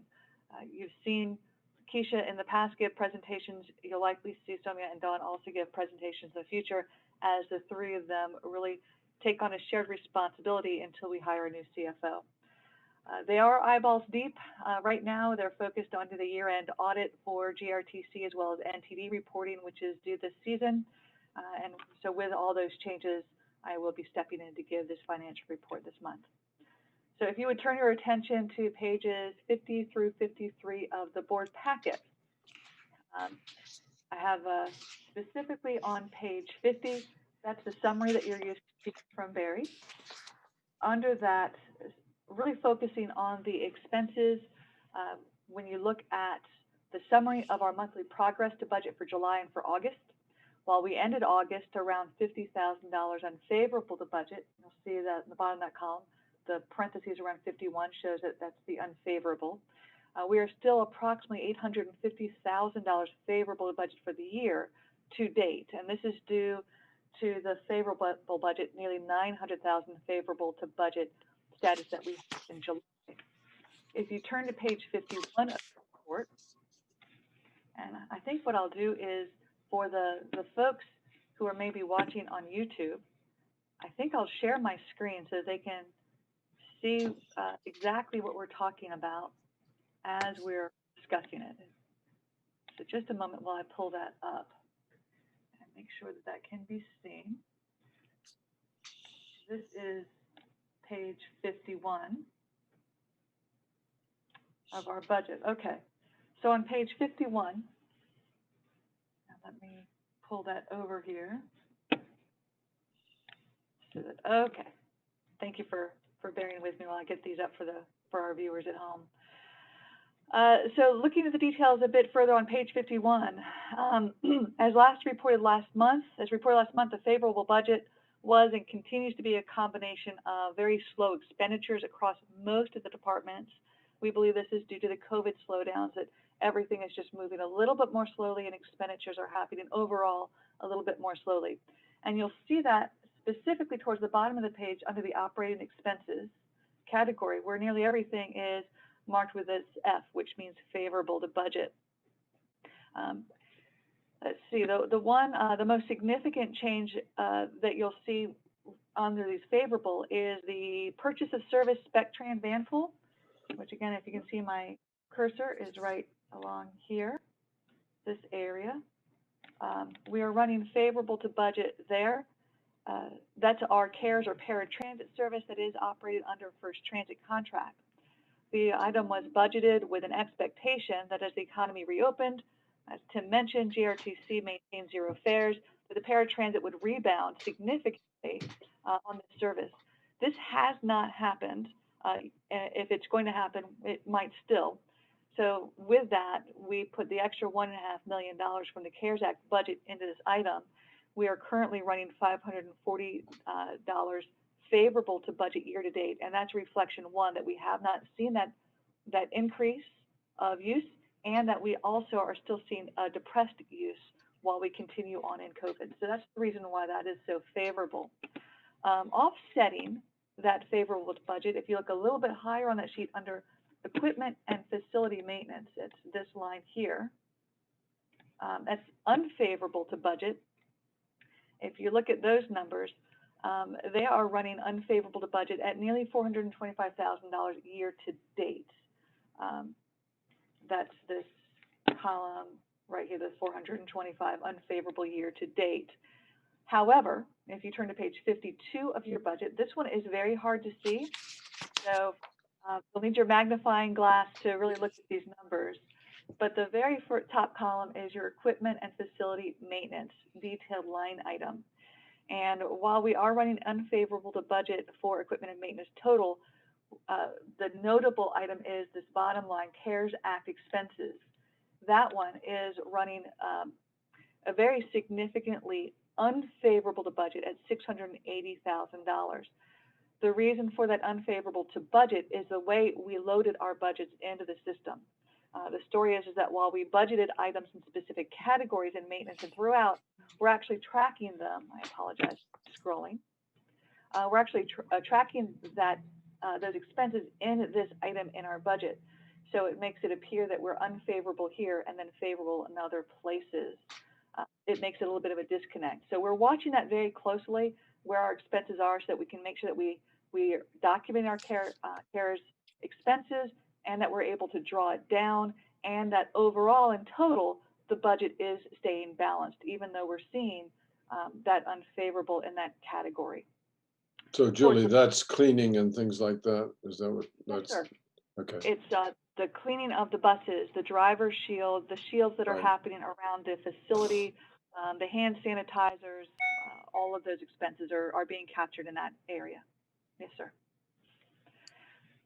Towards the bottom of the same page, under the purchase of special Spectran, just to reinforce what Tim mentioned and what I just mentioned, these numbers are running significantly favorable to budget to date. And you see that those numbers here, we're running very, very favorable to date, and for all the reasons that we mentioned. I'm working very closely with finance staff to dig a little bit further into these numbers to make sure that we're tracking them very closely, and that I will continue to be reporting these and working with finance staff until I can hand off these duties to our new CFO, which I am very hopeful will be sooner rather than later. Unless there are any questions, that ends, Mr. Chairman and the members of the board, the financial report for the period ending in August 31st, 2020. Any questions? All right, thank you. If there are other details or information that you would like to see in the financial report moving forward, please let me know, and I'll make sure that we make any changes to the reporting to get you the information you need along with these details. My focus in reporting is to really show you the highlights of those things that I think are most notable and significant to make you aware of those. All right. So now we have Dawn Bailey's report. Is this, are you doing that as well? I will be doing this one as well. Mhm. So with that, we had some changes last night, so I'm going to share my screen again, and I will we'll make sure to update the report online so that others can see this as well. Let's see. Make sure I get this large enough, but not too large, so that you can see the whole. So this was updated a couple weeks ago, and that's what you have in your board report. However, we updated it again last night, and it makes a little bit of a different story, which is the reason why I'm providing this report today. The cash flow report is still new to GRTC and the finance department as of 2 months ago, but it is a critical element for us to understand our uses of cash and our need for the operational contingency funds to be available to make our cash flow payments. So the report that was sent out last week, like I said, was updated last night. So if you'll please refer to the screen for the updated item, I'll go through that. As a reorientation to this sheet, the cash flow sheet shows actual cash flow for our operational accounts. We're an accrual-based accounting system. I can say accrual-based accounting system. It's a mouthful. Our income statements and our balance sheets don't always reflect our actual cash position and our cash flow. In the past, we've used contingency funds to support cash flow when accounts receivable from our funding partners or from expenses have been delayed. That is the reason why we are continuing to provide this cash flow report to the board and keeping special attention on it. In September, we reported out that we had used $2.5 million from the contingency fund in July, and that we were planning on returning the full amount in September. We updated that so that we would return $1.5 million in September, and the remaining we would return in October. That position has changed. If you'll see in the October expected column, which is the middle column, our drawdowns for federal reimbursements, especially with CARES Act, are significantly lagging. And our first quarter payment from the city of Richmond also has yet to be received. As we are coming to the end of October, we no longer can reasonably expect to receive these funds this month. So we've updated the sheet to show that. Because of that, that could put us in a negative position this week. For the federal funds specifically. So Julie, I'm not figuring out what this is. A balance of what?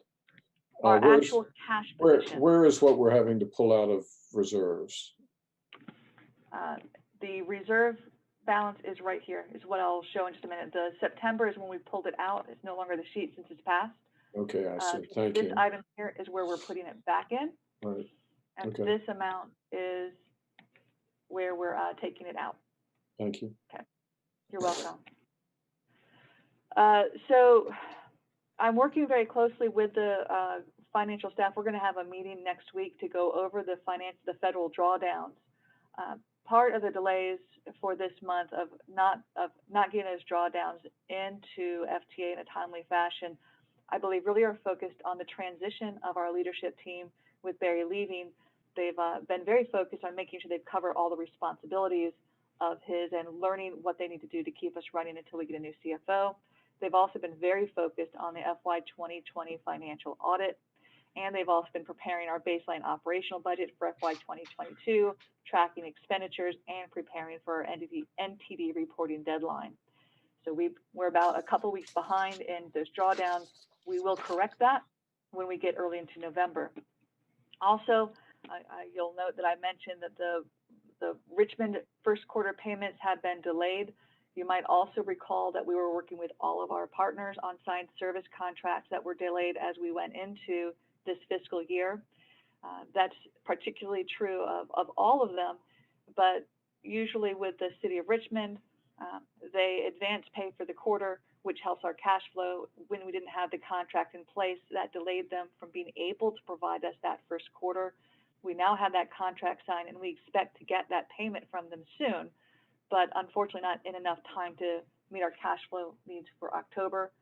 Again, I do not believe that will be an issue for our next quarter, but it is an issue this week, the reason for this updated expected October cash flow.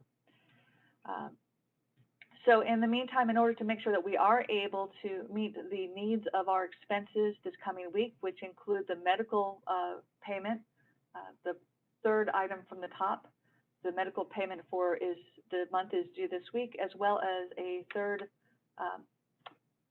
the operator and the maintenance, our paychecks, everyone's paychecks are also due this week. In order to have the cash in our accounts to make those payments, we will be moving another $1.5 million back from the contingency fund into our reserve, our operational account. You can see that here. And so that we have enough money to make our bills and payments in October. The expectation is that all of those funds from the federal and the locals will come in November, and that we're anticipating putting the entire $2.5 million back into the contingency fund in December, pending an analysis of what's going on in January. But I do fully expect that we'll be back on our feet. You can see that our cash flow is expected to be a little bit low in December, so depending on what we see in January, that money will go back into our contingency fund in the next few months.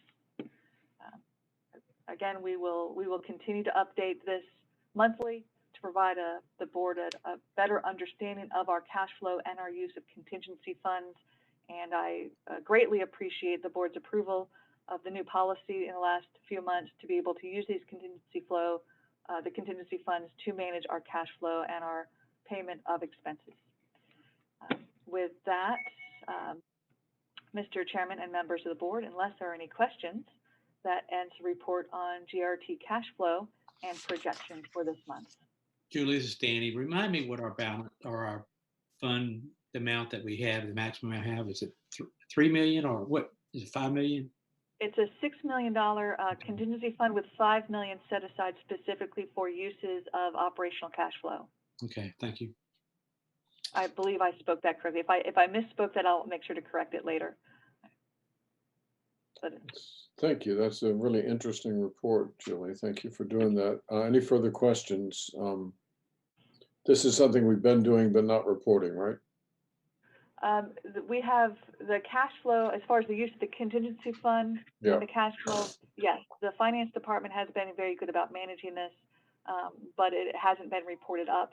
This is being reported now to provide a better level of understanding and transparency of the finances of the corporation. Yeah, it helps us see when the revenues are coming in.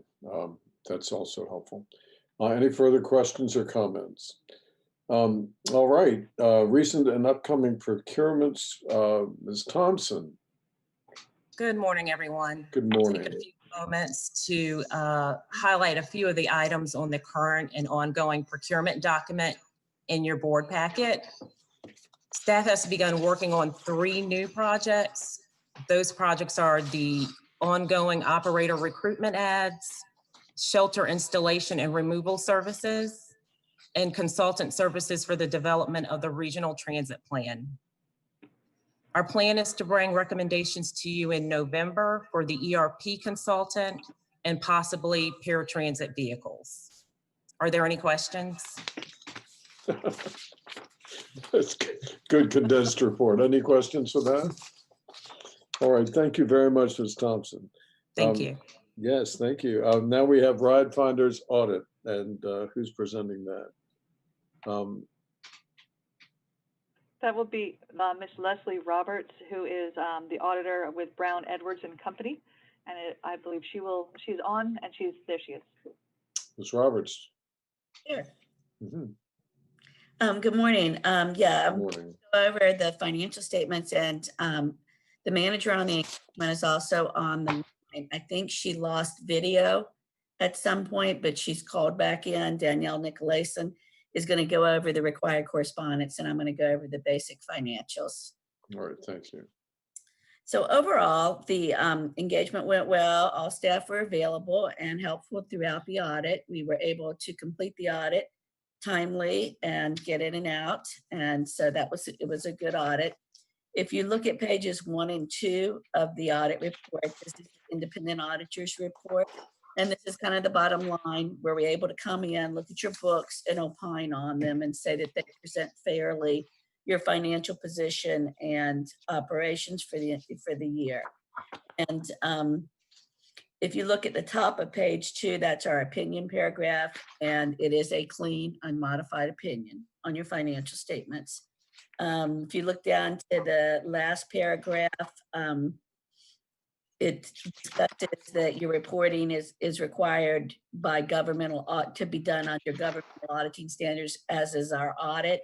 The rationale for that, or the reasoning for that, even though RideFinders is a not-for-profit, is because it's of GRTC and needs to be combined with GRTC's financials. So we audit them under the same basis.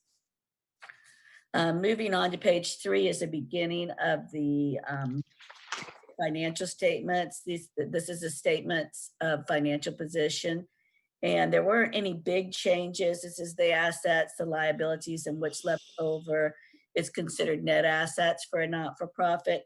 All of your net assets that are left over are without donor restrictions. So you can see that at the end of fiscal year 2020, it's about $310,000 in net assets without donor restrictions.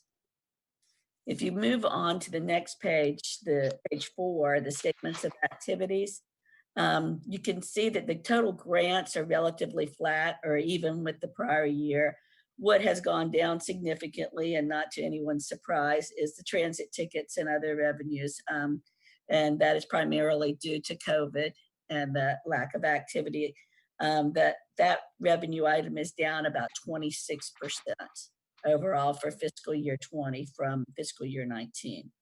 And so if you look down, you were able to recoup some of that in reductions of expenses. You can see that your expenses are down from 1.2 million to about $1 million, a little over $1 million this year. So that's a 16% reduction in expenses. So no real reduction in grant revenue, a reduction in transit ticket and other revenue of 26%, but your expenses went down by 16%. So you were able to overall have a positive change in net assets of about 31,000. It's the third line from the bottom. Moving on to the next page. The next page is the statements of cash flow, and this is just where did the cash go? And you can see that you experienced a net decrease in cash from your operating activities of about 20,000. So that's different than the full accrual accounting on the previous page.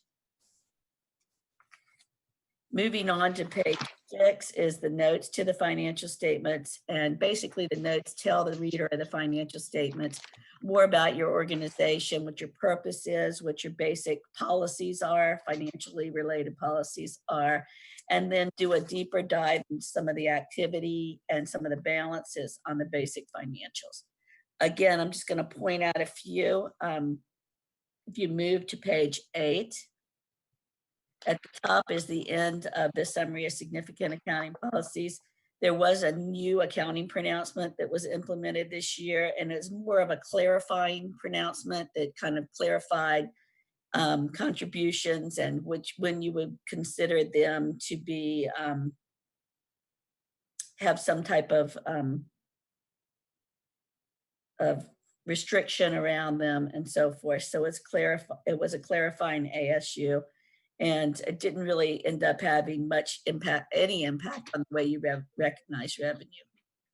The next footnote at the bottom of page 8 is one that was new last year. This is liquidity and availability footnote. It was required by the new financial statement format for not-for-profits last year. And basically this is, what do you have liquid that you could use in the near term for your operational, and that you plan to use in the near term for your operational needs. And you can see that we've broken those out, and there's about 274,000 in liquid assets that the plan is to be able to expend them for operational purposes over the next year. Moving on to page 9, I just wanted to point out footnote 5. This summarizes the transactions and the balances related to related parties. And in this case, the related party is GRTC. So it gives the accounts payable balances, the payroll and related expenses, other expenses, and the amount due from GRTC at the end of the year. So that just summarizes those transactions. Moving on to page 11. This is something that was new last year too, as a result of the new financial reporting for not-for-profits. You're required now not only to show expenses by functional category. When I say function, I mean program, supporting or fundraising. You're required also to have the breakdown by natural categories. You can see salaries and benefits, transit tickets and other retail, and so forth.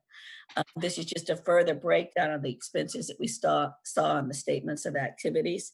One thing to point out, as a not-for-profit, you want to make sure that the lion's share of your expenses are expended on program-related functions. And you can see that almost 911,000 of the 1,050,000 were spent on program-related expenses. That's 87%. So that's a healthy percent to be spent on program services. And that's comparable to your prior year as well.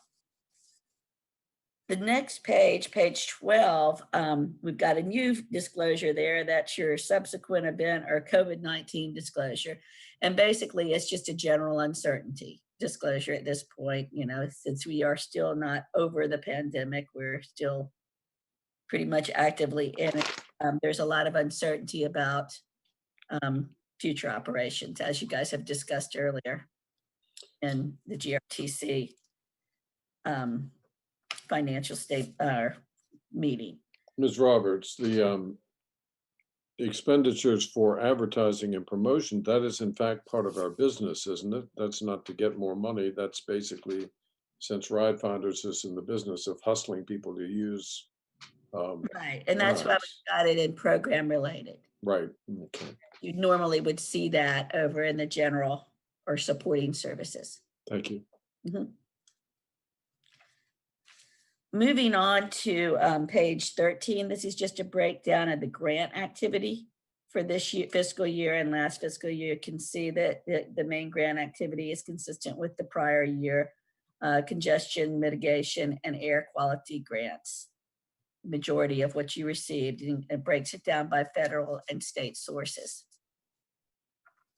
The next page is the beginning of another required report as a result of auditing under governmental auditing standards. Basically, if we found anything in conjunction with our audit that we felt like was a material weakness, represented a material weakness or significant deficiency in financial reporting, we reported in this document. We did not have any of that, and we did not note any lack of compliance. So that's a clean opinion on financial reporting. And that's all I had on the basic financials. Do y'all have any more questions about the basic financials before I turn it over to Danielle to go over the required correspondence? Or the audit in general? Any questions? Thank you, Ms. Roberts. All right. All right, Danielle, are you on? I am. Can you hear me okay? Yep. Okay.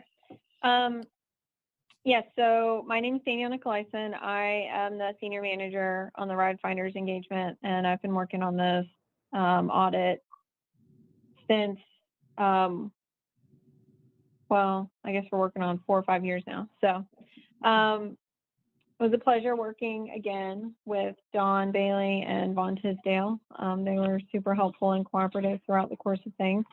And I'll just be going over real quickly the report to the Board of Directors document. And this is a separate document from the financial statements. Starting off, we have the contact information for myself, Leslie, and the in-charge associate on the engagement. This is on page 1. If you guys have any questions outside of this meeting, either this afternoon, if you have a time to process everything, or just throughout the year, please don't hesitate to reach out to any of the members of the audit team, and we'll be happy to speak with you. Following the contact information starts the communication with those charged with governance, and of course, in this case, it's the board. This communication goes over some pretty standard required communication topics, and so I'll just briefly go through those. On the first page of the letter, we point out, as Leslie mentioned when she was going through the footnotes to the financial statements, that RideFinders did adopt 2 accounting standard updates during FY20, revenues from contracts with customers, as well as the clarification guidance for contributions received and contributions made. As Leslie mentioned, these did not have a significant financial reporting impact on RideFinders. It was mainly for disclosure, footnote disclosure related items. Otherwise, the application of existing policies was not changed for RideFinders during FY20. On the next page, which is page 3, we have difficulties encountered in performing the audit. We encounter no difficulties in dealing with management. As I mentioned before, Dawn, Bailey, and Von Tisdale were super helpful in helping us get this done and wrapped up in time for some grant reporting to be done. Corrected and uncorrected misstatements. We are required to communicate to you any misstatements that we encounter that are material. We direct your attention to Appendix B, which summarizes the uncorrected misstatements. So as part of normal operations, RideFinders will purchase tickets from GRTC. So at any point in time, they generally have a ticket inventory on hand. But because the RideFinders financial statements are ultimately combined with those of GRTC, RideFinders has elected not to report the asset that would normally be reported in the nonprofit of the value of that ticket inventory on hand. And that's something that's been done every year. This is a continuing disclosure item that we have. The only reason it looks so, I guess it's a little bit bigger this year, is because before the end of the year, the ticket inventory was essentially sold back to GRTC. And so there was not a significant ticket inventory level on hand at June 30. And so that's why that dollar amount there is a little bit bigger than it has been before. But it's essentially just the change in the ticket inventory balance during the year. We also point out Appendix C, which has the listing of the audit adjustments that we posted to the financials. There was just one very small trivial adjustment that, that we posted as part of the audit. Disagreements with management. We're pleased to report that we encounter no disagreements with management during the course of our audit. Management representations, we draw your attention to Appendix A, which is a copy of the management representation letter that was signed by Vaughn and Dawn. It's essentially representing that they've been fully and completely honest and forthcoming with us during the course of the audit. Management consultations, in some cases, management may decide to consult with other accountants to obtain second opinions. To our knowledge, there were no such consultations. And that concludes the majority, the key points of the letter that I wanted to point out. Now, on following page 4 starts another letter, and so this is the independent auditor's report on comments and suggestions. So this is kind of just a duplicate almost of the audit report that's included at the back of the financial statement reporting package that Leslie has already talked about. If we had significant deficiencies or material weaknesses that we had discovered during the course of our audit, they would be pointed out here, and there were none. Following that, on page 7, these are some comments on internal control that we don't consider to be significant control-related matters, but we do just want to bring them to your attention for consideration. This year, we had an IT specialist from Brown Edwards. He's kind of rotating through all of our audits this year in this very much IT virtual environment, just making sure, taking a quick pass on financial reporting softwares and applications, looking at security over those applications. And so we did have two comments here that are specific to the financial reporting applications. The first one is related to IT security, network passwords, a lockout after a certain number of unsuccessful attempts at login, that kind of thing. And then also a comment regarding a disaster recovery plan. Now, the RideFinders does have a disaster recovery plan, but it's not one that's specific to the financial reporting application. And I will point out that these comments are gonna mimic comments that we will have as part of the GRTC audit reporting, because they do share the same financial reporting software. So this is sort of the whole, it's not just specific to RideFinders, it's the global GRTC RideFinders financial environment. And like I pointed out, these are not significant matters that we're super concerned about, but they are comments for your consideration, that there are maybe some items that might want to be looked into. And that concludes my discussion of the report. Are there any questions related to anything that I covered? Are the comments regarding security and disaster recovery, are these new? I mean, is this the first time it's been noted, or is this ongoing? I know that the report, that the disaster recovery plan comment is new this year. And I do believe that last year we reported for GRTC a comment related to network logins and password requirements. I'm not sure that we reported specifically related to RideFinders last year. And so it's a little bit of closing the gap this year and for FY20 over RideFinders. But I do believe it was a comment last year for GRTC. Mr. Chairman, if I might. Please. So we were aware of this. You might recall that this did come up in our GRTC audit report that was, I believe, presented to you in April of this year. Rob Taggart is on the line if you would like to hear about some of the issues that he is doing to address it. However, I would like to keep that information rather sparse at this time, since it does have to do with IT security. We are on it. We do expect this to be addressed in the coming months. And one thing I don't mind findings, I despise repeat findings. So this is one of those ones where really working with Rob to make sure we get it addressed. And if you have questions for Rob, he is available, like I said, to answer anything. Well, thank you for getting right on top of that, Rob and Julie. Please let us know when that's completed. Daniela and Leslie, thank you so much for keeping us straight and for doing this good work. Are there any further comments or questions to our auditors? I have one thing I wanted to point out to you guys. 990 has been prepared and has been given to management for review. So that should be shared with you at some future date before it's approved and finalized and submitted. Okay. To let you know that. Thank you.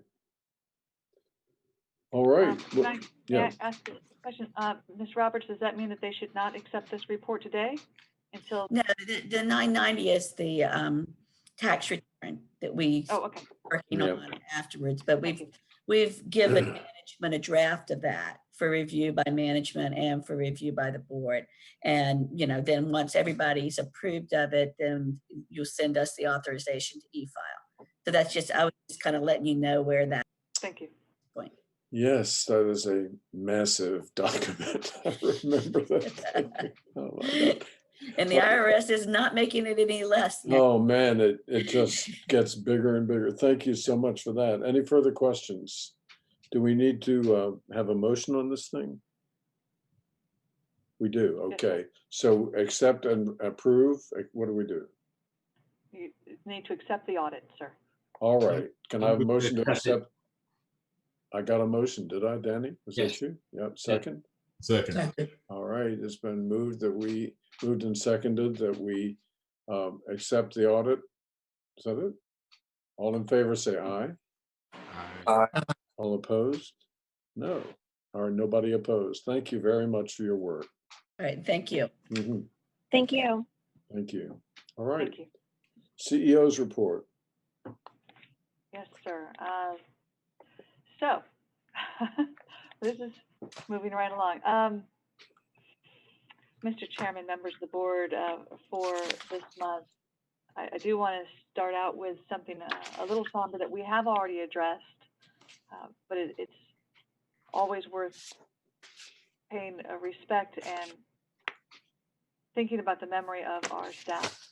As Tim mentioned, and as our chairman had a moment of silence already on this, I did want to point out again the passing of John Thrower, a GRTC operator, from the complications that of underlying conditions after contracting COVID, and how much the loss did hit the staff here. With that said, I really want to speak a little bit more on the impact John had while he was here. He was here for about 5 years, and the impact he had on staff was universally positive. He was always optimistic. He was always smiling. He was always looking for better ways to improve how we did service. He sent comments in to me and to other members of management on how we could do better, ideas. He took numerous selfies that he posted on our Facebook page internally, which caused a lot of joy to people in this agency. He was always inspiring to the other operators. He was proud, very proud of what he did here, and he loved it. And he spent a lot of time advocating for good service with his other fellow operators. We heard that reflected with his family. We heard it reflected with members of the community. We heard it reflected with riders who came out to honor his memory and speak about him. But we also heard from other folks who honored him with letters of condolences and sympathy and his remarkable life. Those letters came from Mayor Stoney, Richmond Council President Newbill, House of Representatives Delegate McQuinn, and our Governor, Rob Northam. He was well loved, and this death did hit our agency hard, but it was also recognized as very notable when you think about the essential service that our operators are providing, what they face every day on our buses to make sure that those essential connections are made, and to really highlight that it shouldn't take the death of an operator to help people or to make people understand how critical transit service is, how critical those connections are for our riders, and how essential our bus operators are. I know the word heroes has been unfortunately overused in the past 7 months, but I can only use that word to describe John. With that, looking at COVID and its impact on the agency broader, we have only had, and I do say only very optimistically and encouragingly, 2 new cases since the last board meeting, both of those in September with mild symptoms, and we know more ongoing effects. I'm going to knock on wood, cross my fingers, and continue to encourage all of our riders and all of our staff to wear their masks, use the hand sanitizer, don't talk on our buses, get only essential services to and from, stay separated when you're on the bus as much as you can. We know that some buses allow for good social distancing, but others don't. We need to keep on staying on top of this. Not only do we have to manage for COVID, but now we will have to also manage for flu, allergies, and other fall symptoms. So again, an encouraging trend for us for October, and we're looking for every opportunity to continue that trend for our staff and our community.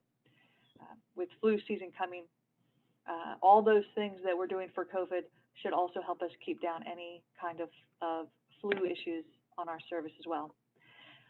On a brighter note, I have 2 things to share with you. One, let me see if I can share my screen, is here. Something that the staff does every year. John Thrower was one who actually won once. And this is our annual no carb pumpkin contest. These are currently downstairs in our foyer. Our staff every year does a pumpkin decorating contest. And I don't know how well you can see these, but they are incredibly creative. There's fewer this year than there have been in the past. Our Tin Man, unfortunately, is melting. He was one of the first to get there. We have one in memory of John. There's A&W. It's just, it never ceases to amaze me how creative our staff is. And even when we're facing some very hard conditions, they continue to inspire me and inspire each other with this type of creativity. So I wanted to share that so you could see a little something to smile over. The other item I wanted to share, I mentioned it earlier, if you would bear with me, I would like to share with you those recruitment ads that we have on the street. We actually have 7 ads. One of them is a minute. I'm going to skip that one and really focus on the other 6, which are only 30 seconds each. So this should only take about 3 minutes for you to see all of these. They highlight some of our operators. Now, I'm going to apologize up front for the quality. We tested this out yesterday, and because it's coming from YouTube, going through this and through my phone and back to you, the quality of the syncing isn't going to be perfect. If you want to see it in all its glory, watch TV. I actually said that. Go on the YouTube channel and watch them directly. They were very well done, and the first time I saw them, they just absolutely made me so proud of our staff and this agency.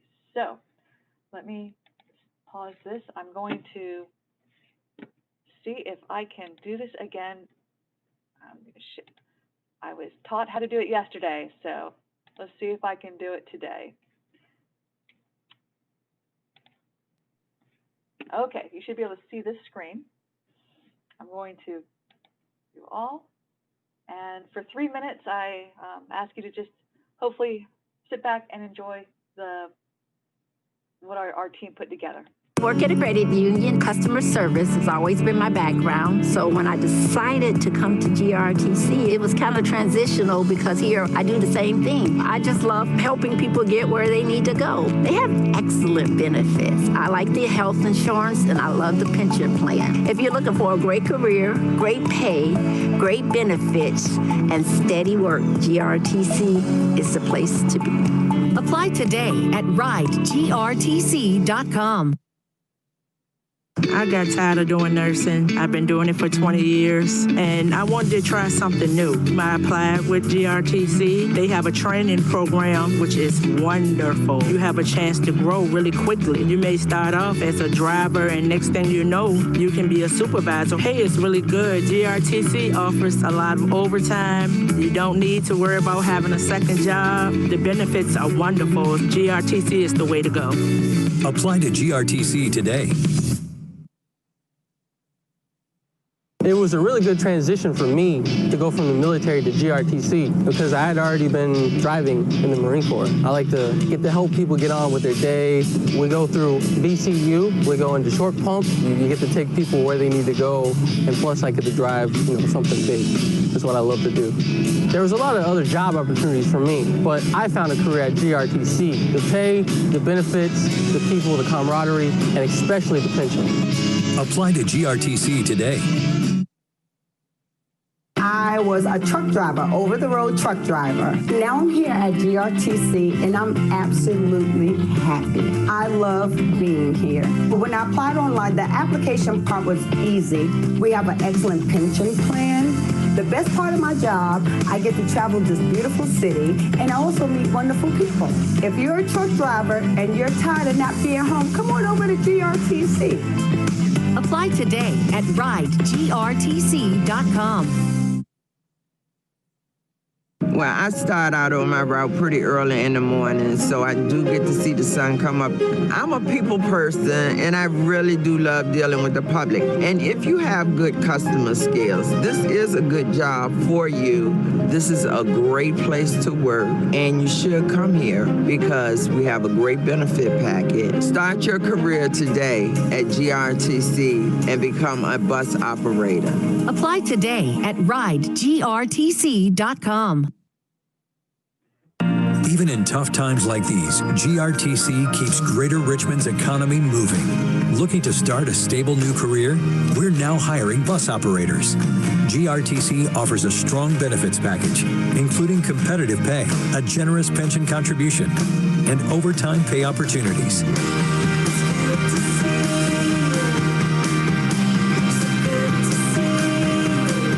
Apply today at ridegrtc.com.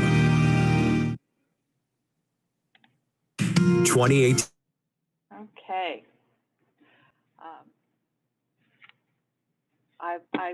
Am I still sharing? Let me unshare.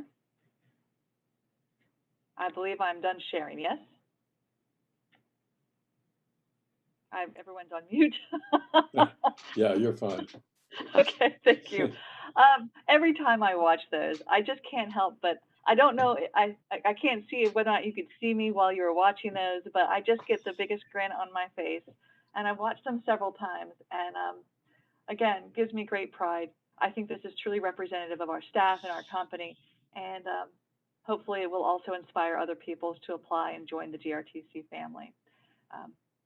I know that was 3 minutes of time that you could have seen it elsewhere, but if you're like me and you love this company the way I do and want to see those again, I'll send you the link so you can go and watch them on YouTube.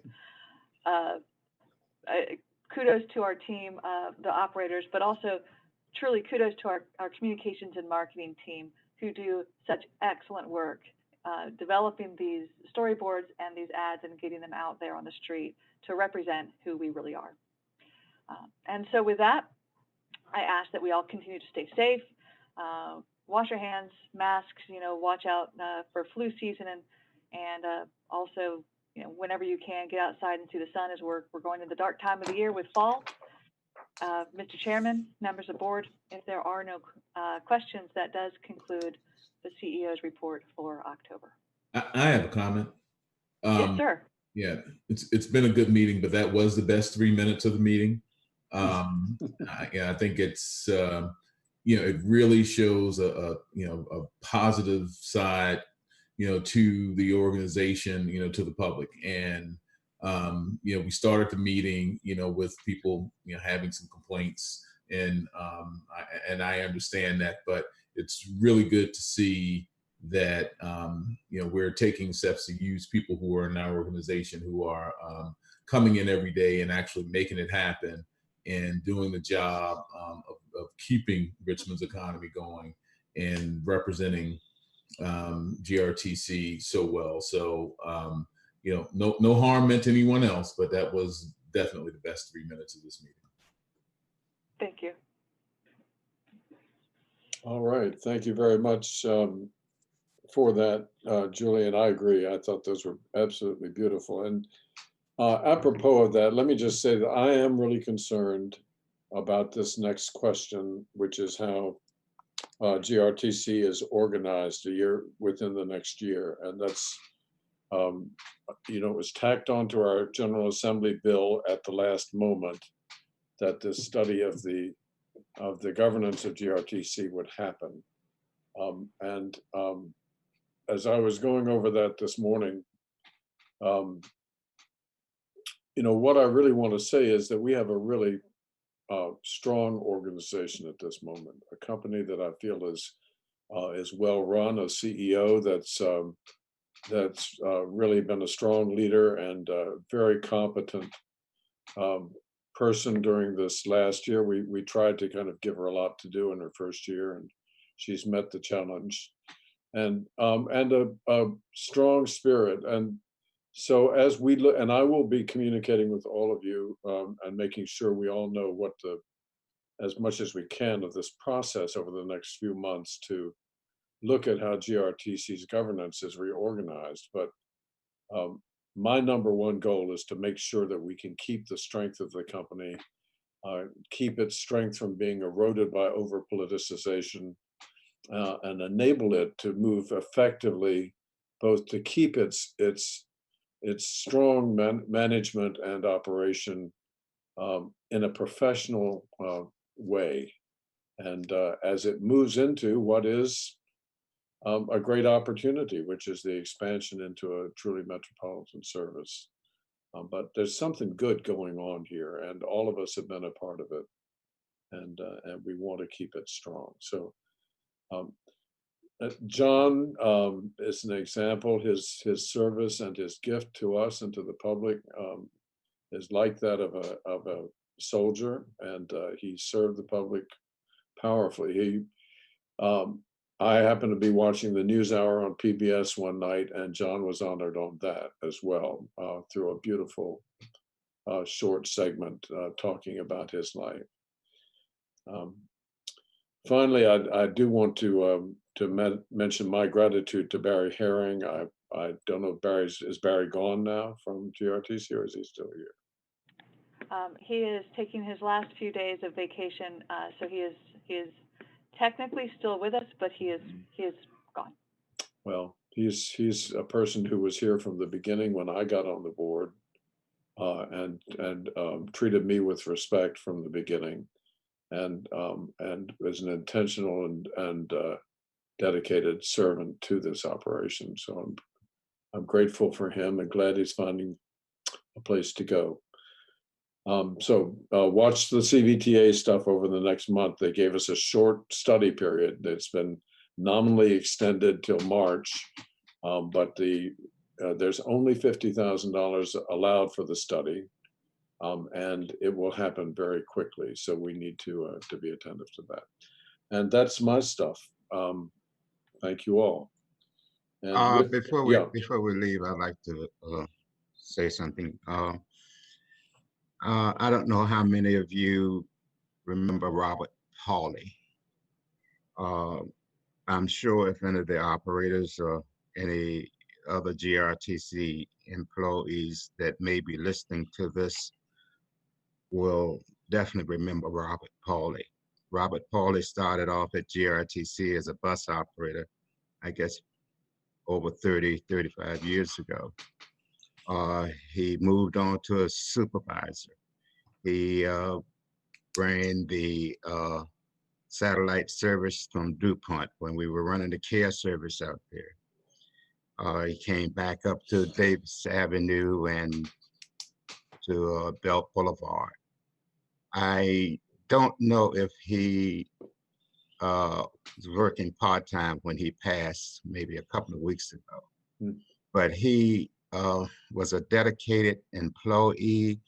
He's one of the few that I remember that would come to work on his off day at no pay when we didn't know that he was even here to help any new employee.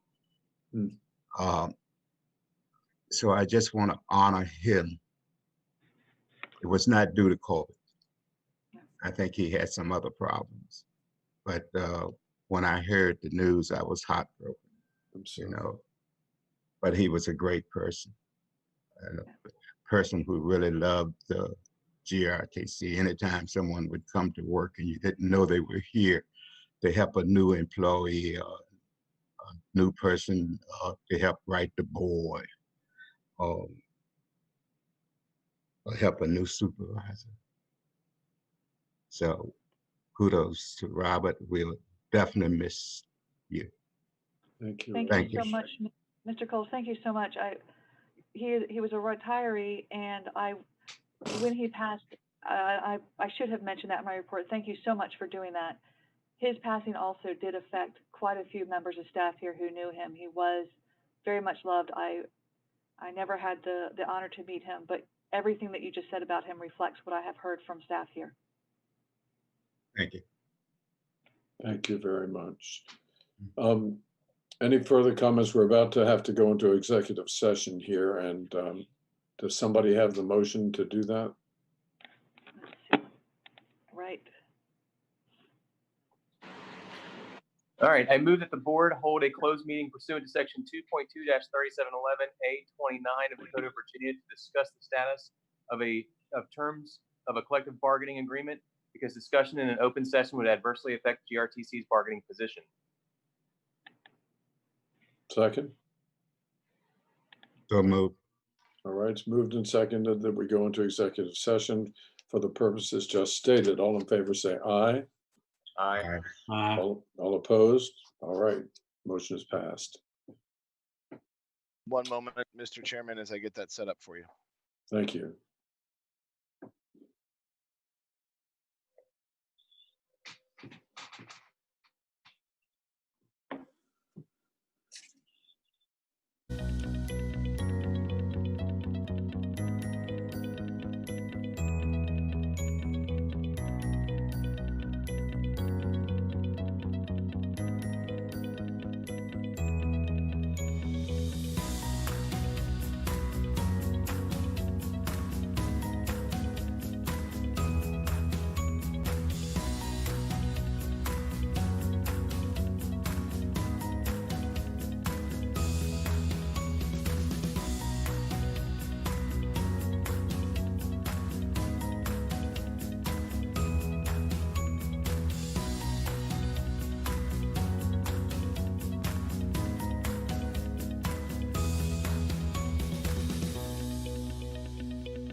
And you are live. Thank you. All right, whereas the Board of Directors of GRTC has convened in closed meeting on this date pursuant to an affirmative recorded vote in accordance with the provisions of the Virginia Freedom of Information Act. And whereas Section 2.2-3712 of the Code of Virginia requires a certification by the board that such closed meeting was conducted in conformity with Virginia law, now therefore be it resolved that the board hereby certifies that to the best of each member's knowledge, one, only public matters lawfully exempt from open meeting requirements by Virginia law were discussed in the closed meeting to which this certifying resolution applies, and two, only such public business matters as were identified in the motion convening the closed meeting were heard, discussed, or considered by the board. Witness the following vote of board members: Ben Campbell. Aye. George Braxton. George may be on mute. Aye. There he is. Gary Armstrong. He's gone. Eldridge Coles. Aye. Ian Milliken, aye, and Danny Smith. Aye. Okay, the motion is passed. Thank you. Any further business? We will adjourn. Is there anybody have anything else to say? Thank you very much for this morning's meeting. Blessings to all of you, and vote early and often.